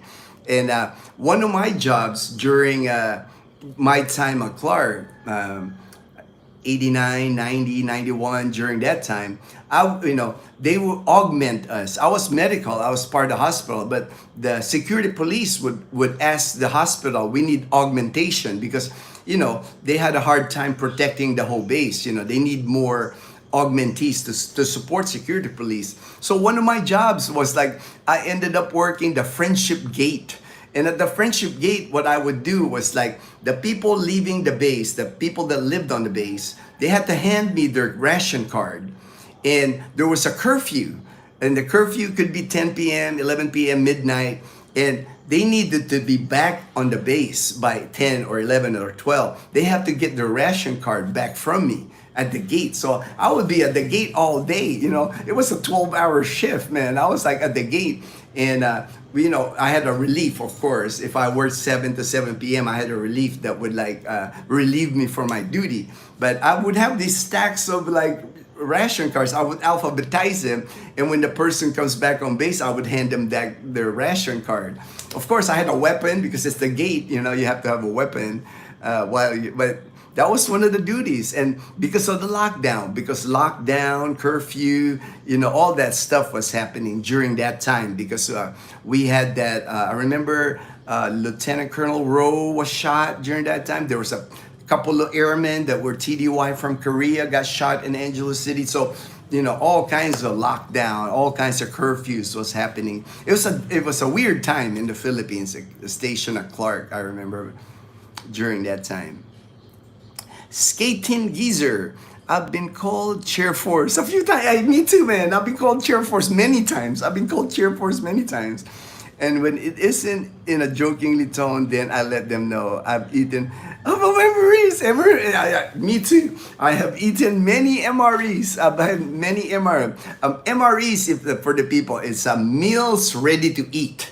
And meals ready to eat, they come in a plastic now. Before it was in a box like cans, but it comes in a plastic. You have to rip the strong plastic, and the inside of it, a lot of calories. I think it's about over 2,000 calories on the meal, and it could be lasagna in there, or spaghetti, or chicken a la king, on the meals. And we even had a heating element, a packet where you put water and the chemical reacts so it can heat your MRE. But those MREs, I know they have long expiration dates. I remember you get to drink a lot of water when you eat the MRE, because it kind of clogs you up. But it was very filling. The MRE was good to eat, to keep you going for hours and hours, because a lot of calories on those MREs. Even had little Tabasco sauce. That was a favorite of us, because we put Tabasco sauce on everything on the MREs. Meals ready to eat. A lot of people now I've seen would get them when they go camping. I know the commissary in the U.S., I know they sell MREs, and people would buy them to eat MREs when they go camping, because they have a long expiration date. You can buy an MRE, keep it in your garage for a year or two, and it's still good. It doesn't, Often slept in tents and shaved in truck mirrors. All right, I've had a couple of not deployments, but in the medical field, we did a lot of humanitarian, when typhoons hit the Philippines, we would go to the barrios that get flooded. We would set up a medical like a mash unit, like a tents, and we see patients.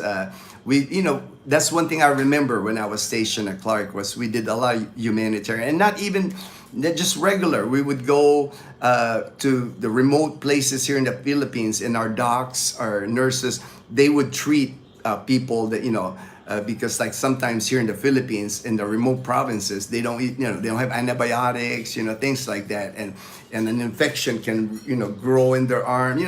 Did like surgery out. Our dental people would go with us on those humanitarian missions. It was fun. It was fun for me being stationed here at Clark because we did some good things. We did some good things while I was stationed at Clark.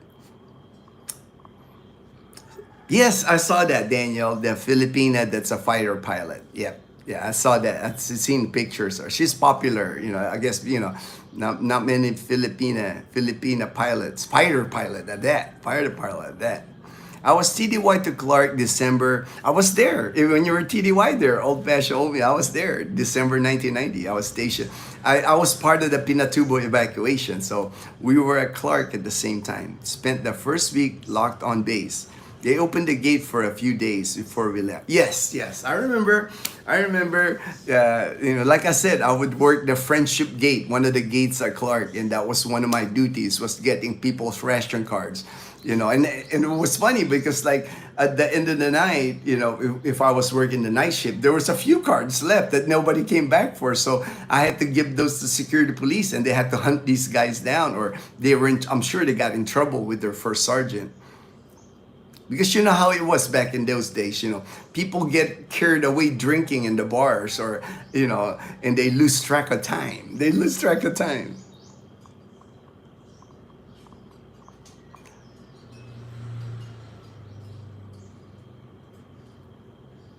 Thank you, HD. That's why I didn't say it. That's why, because I don't want to say a message that's in another language because it might be offensive. So I learned my lesson,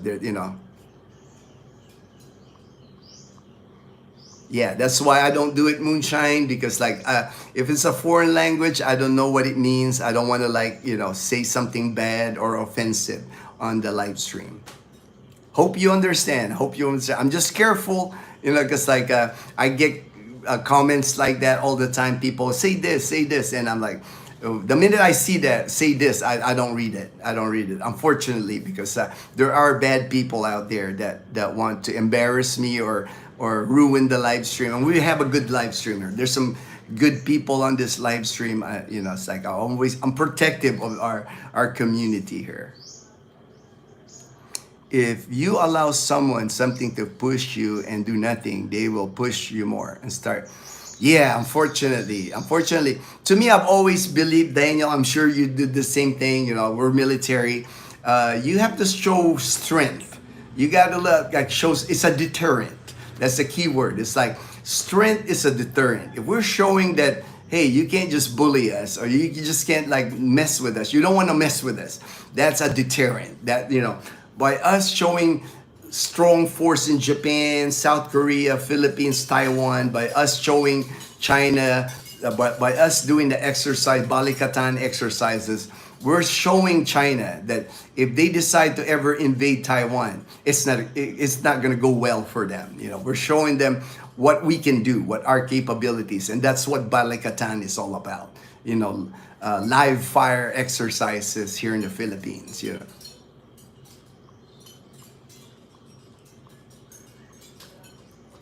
Chili Mac. Oh yeah, I know, right? Kim, thank you for saying, man, I love Chili Mac, and I put that little Tabasco sauce on the Chili Mac. I also like the jalapeno cheese packet, and the crackers. I used to I kept those, man. I always kept the jalapeno cheese and the crackers in my BDU pocket. After I eat, I always carry that, because when you get hungry, that's a good snack. Yeah, I had my favorites. With the MREs. They had gotten better, in the beginning when they first come out, they were not that good. But towards the end, I retired in 2004. And towards the end there, like, the chili mac was good. There's a couple that I like, towards the chicken a la king. I actually like the chicken a la king. It like little dumplings, and it had like a gravy, like white gravy on it. I love that thing.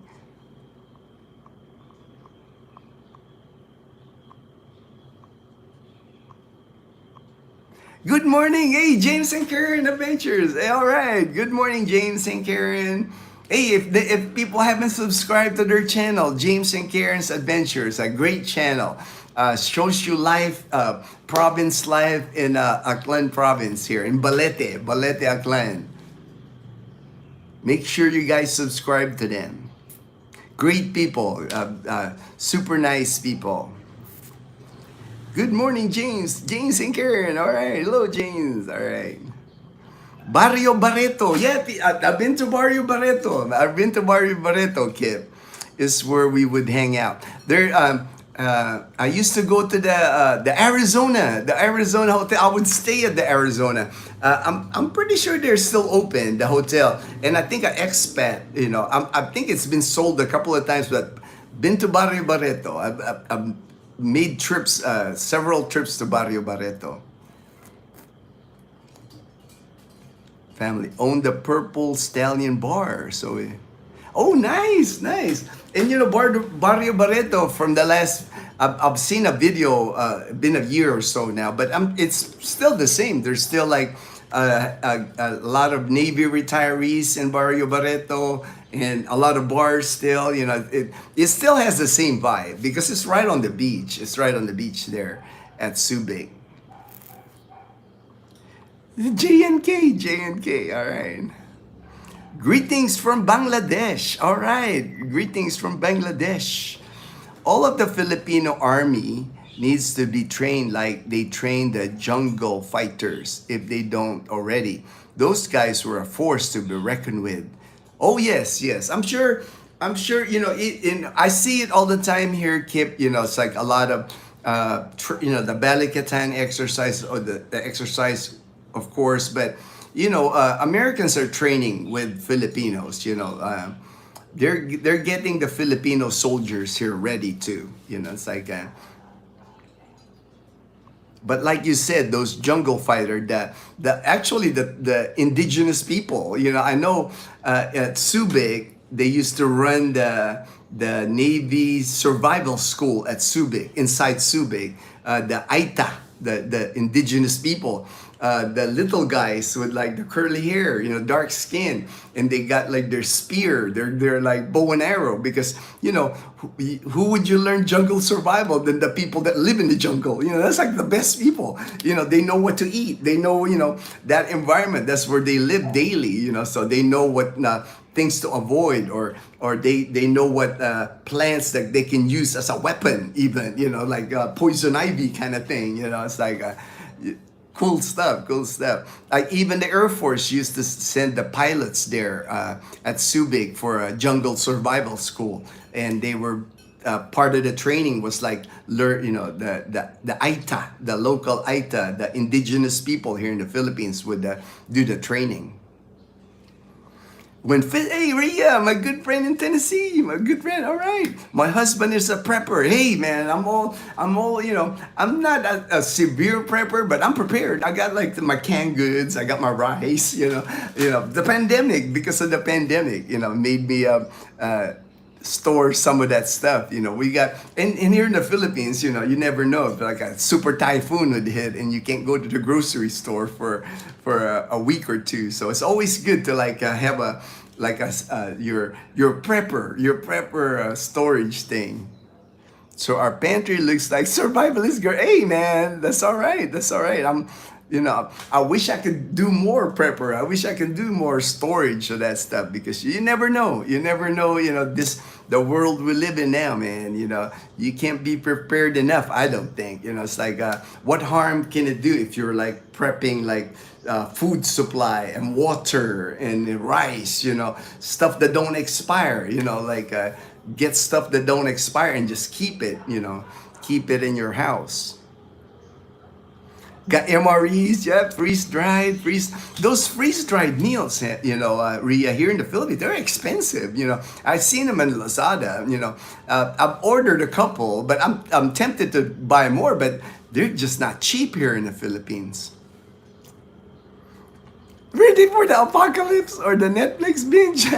That's funny, Netflix binge, that's funny. Hey, I'm all for prepping, man. Military. I guess the military guys, we got that thinking, the prepper thinking. It's like old-fashioned. Oh, yeah, curfew was no joke in Korea either. Yes. I remember I was at Suwon. It wasn't as strict at Suwon like it was at Osan, but we did have curfew. We did have curfew when I was in Korea too. Midnight was our curfew, and actually one of my duties said when I was at Suwon Air Base in Korea, we used to have our ambulance, and I used to drive the ambulance at night. And what we would do, we actually we had like we call it the Ville, the VILLE. The Ville was like from Suwon Air Base. When you come out the gate, it's just an alley of Korean bars.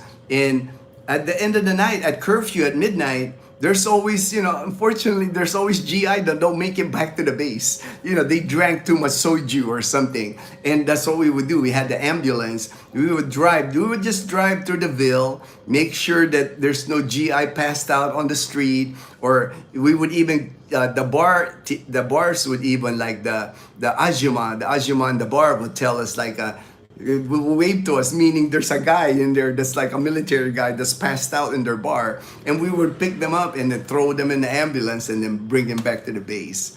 That was one of the jobs I had, when I was in Korea. Skating Gizzard, I'll trade almost anything for a maple nut cake. All right, all right. Faith, you have a sewing room like that. You have a sewing room, Kip. A sewing room like that. Hey, Vegasville. Good morning, Vegasville. Hope the baby is doing well. Man.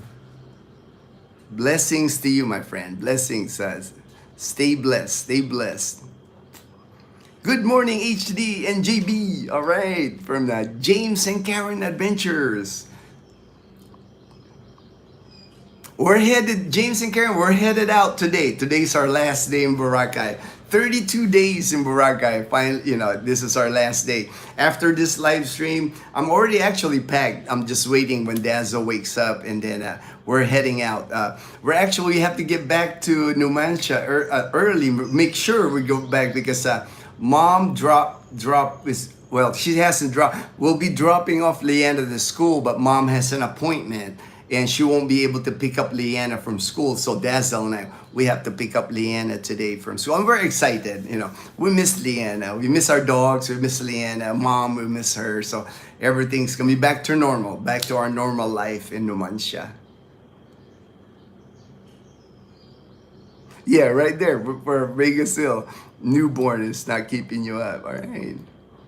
I know. That's why I said, man. That's what I said, Daniel.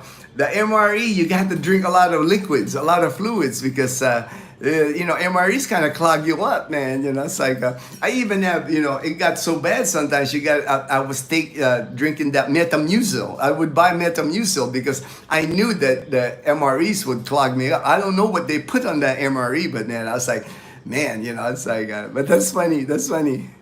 That's what I mentioned earlier. I remember, man. I would always try to hydrate, drink more fluids, and then Metamucil just to make sure, man, because the MRE was rough sometimes. Was rough, man. They clog you up. Give the Marines balut. Give the Marines balut. Tell them it's the same eating snake in the jungle. Well, you know what, Kip? When I was at Clark, I remember Man, GIs get, GIs get drunk. Man, they be eating balut. They be eating like the chicken intestines. They don't know what they're eating by the time they get so drunk at nighttime going out in the bar. So it's there. You always see them like, before everybody headed back to the base, of a night of drinking. There's always GIs standing by the balut guy, and they're all cracking balut, and they're eating their first balut in the Philippines. It's a rite of passage, right? It's a rite of passage. You're stationed in the Philippines. You're living in the Philippines. You gotta eat balut. Especially in the military. You can't. Military will give you a hard time. The guys are like, what? You haven't eaten balut yet. You're not a real military guy in the Philippines if you don't eat balut. We met a kid at the Kipot Falls yesterday and would make a good Navy SEAL. Oh yeah. Cool. He could dive and swim like you. I know. I mean, there. On that one film I did, man, here at Diniwid, man, right there in Diniwid, the kids. I mean, these kids are like, they're not even 10 years old. I'm thinking, and they're going up on Lambros Point. I would say that's at least 20 feet rocks. They're like climbing that area on the rocks, and they're cliff diving into the ocean. I was like, and they're doing flips, James. I was like, I caught one on film, but I was like, what? And it was just random. I was just walking my morning walk, and I heard a splash, and then I looked up, and I saw another kid that was getting ready to jump, But man, that's one thing here, man. They got kids like that, daredevil kids, and that could swim. They grew up here in Boracay. They're always in the ocean every day, so they become really good swimmers. I never met by Filipino. Ginno, quick question: have you ever had 341 pulled during? I don't remember being my 341. I kept it, man. I never got mine pulled by the drill. 341 is kind of like it's a demerit. We have this 341 like in basic training. It's like a little piece of paper, and if it gets pulled, that means you messed up. And your drill instructor will write in there what a demerit, and you can only get so many 3-4. But I never got pulled, man. When I was in basic training, I was the youngest in our class of like 42 people. I was 17 years old, when I was in basic training, and I was skinny. I was like when I went to basic training, I was 137 pounds, So I was a skinny guy, young guy. My drill instructor, my team leader, Sergeant Cacho even told me, how old are you? 12? He was like yelling at me, telling me, he's like, because I looked really young, because I was 17, I was skinny.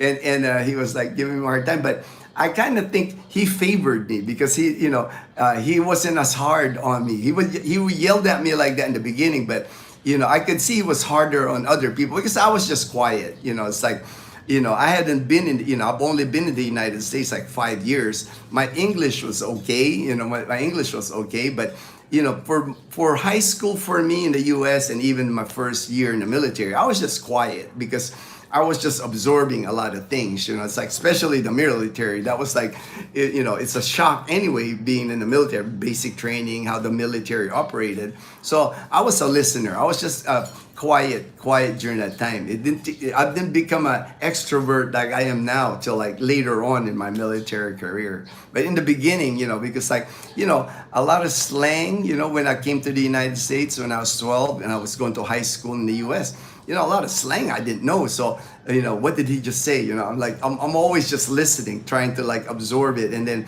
I would ask people later, hey, what did that word mean? It's like, I went to Long Beach, and Long Beach during that time anyway, this was Long Beach Wilson High is the high school I attended in Long Beach. It's a good mixture of people. It's like we had Cambodian refugees were some of my classmates. So there's Asians, there's Mexicans, there's whites, there's blacks. It's a mixture. And to me, it was just a shock. Because like going through the hallways, if you can imagine, I'm coming from the Philippines. I went to all boys Catholic school.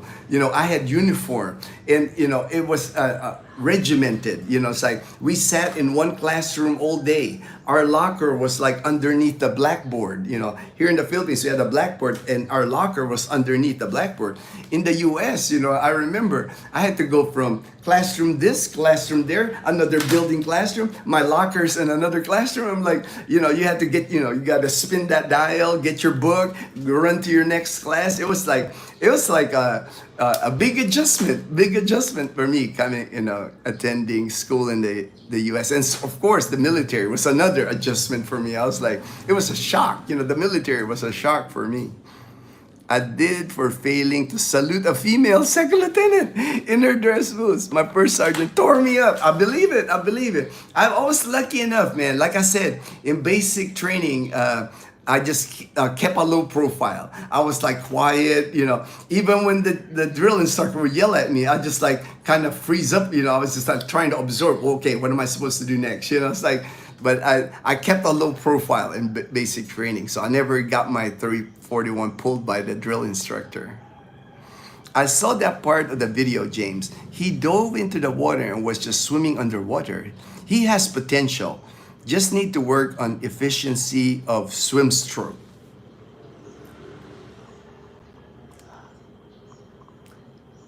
He's a prepper. They are prepper, and I'm a prepper too. That's like a Dr. Pepper commercial, Daniel. We have some tiling to do, and we plan to plant nursery in Tigayon. All right. Nursery in Tigayon. Can you grab for, okay. Hey, bro. We plan to visit the plant nursery. Yeah, plant. You know, there's a few in there. If I recall, James. I mean, even in Balete, like that one time when we were coming home, that one where Dazzle buys fruit, we saw some, a little bit of nursery, not a big nursery, but the lady was selling plants.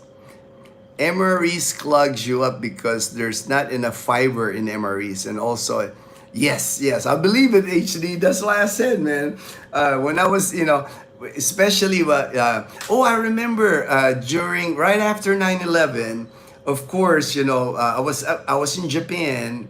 I was working at the medical control center in the hospital in the beginning, and then they sent me to the command post because I was medical readiness, so I worked for the commander of the hospital. So my duty was like I worked at the command post. Command post is like in charge of the whole base. The general is there. Each of the units, like I was the hospital rep at the command post, and all the commanders there, they're preparing the base for whatever it needs to prepare for, because that time was a crazy time. After, if I remember, even like the anthrax thing, you know, all that, it was just a crazy time during that time. And I would work 12-hour shifts. I work in the command post, and MREs was the menu. Man, you know, MREs, I was eating MREs there for months. So that's why I had to break out the Metamucil, because it was hard on the stomach. And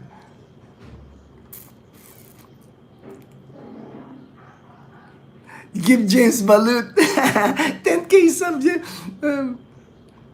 I'm not a fan of balut either, man. You know, I've eaten balut, but I've never eaten the embryo. You know, I'll eat the yellow part, like it's kind of like the yolk, the yolk of the balut. But I have not eaten like the duck part of it.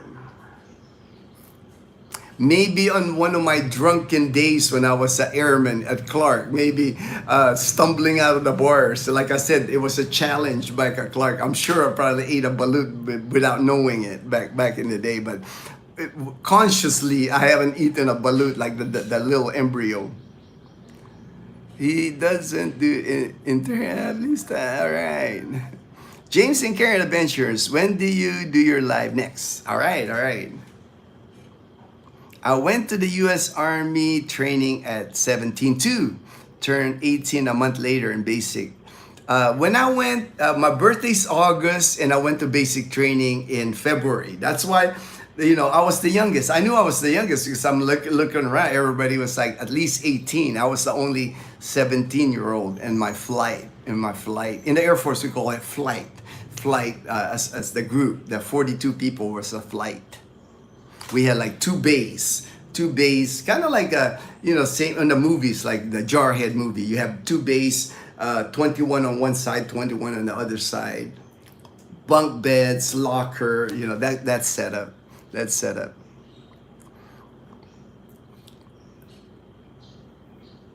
Oh, baling, okay. All right, all right, all right. Good morning, Tony Zambrano. Here renting a studio, Baling High. I know we're Baling High by Hagdan. And I know that area. We're leaving today, unfortunately, Tony. We're after this live stream. I'm actually packed already. We're going back to Numancia. We've been here like 32 days. We spent the last 32 days here. But hope you enjoy. Hope you enjoy Boracay. I'm sure you will. I'm sure you will. I mean, it's like we've been getting great weather. I mean, sunny again today. It's amazing. It's supposed to be rainy season, but we keep getting sunshine in Boracay. Small world. If you can eat MRE. Oh yeah, right. If you can eat the MRE, yeah. To me, it's like if I had to eat it, I eat it.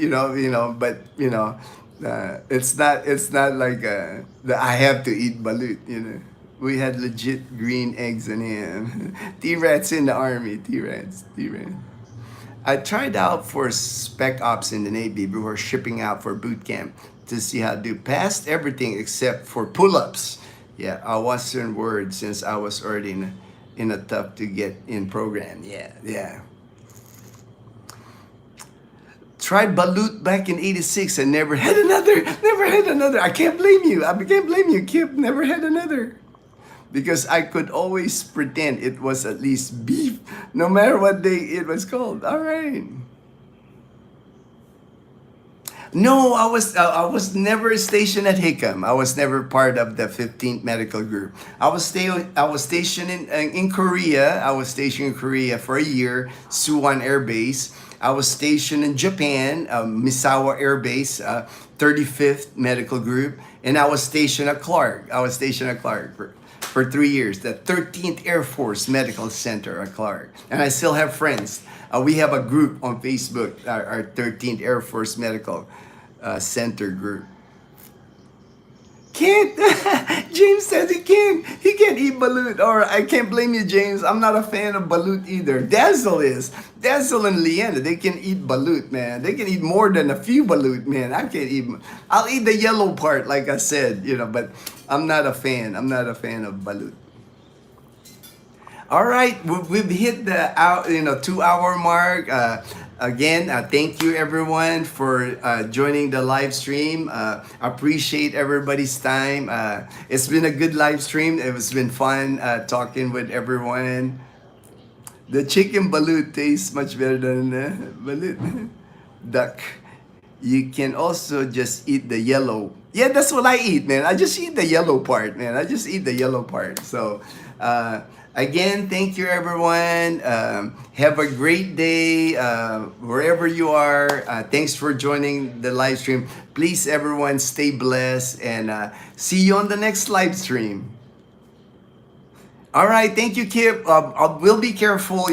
It's only hour and 15 on the public transportation. We don't have our car, so we have to ride the public transportation. So hopefully, it's sunny at least. It's not raining, so it should be a safe drive back to our, on the van, on the public transportation. All right, take care. Take care, Daniel. Appreciate you, my brother. Appreciate you.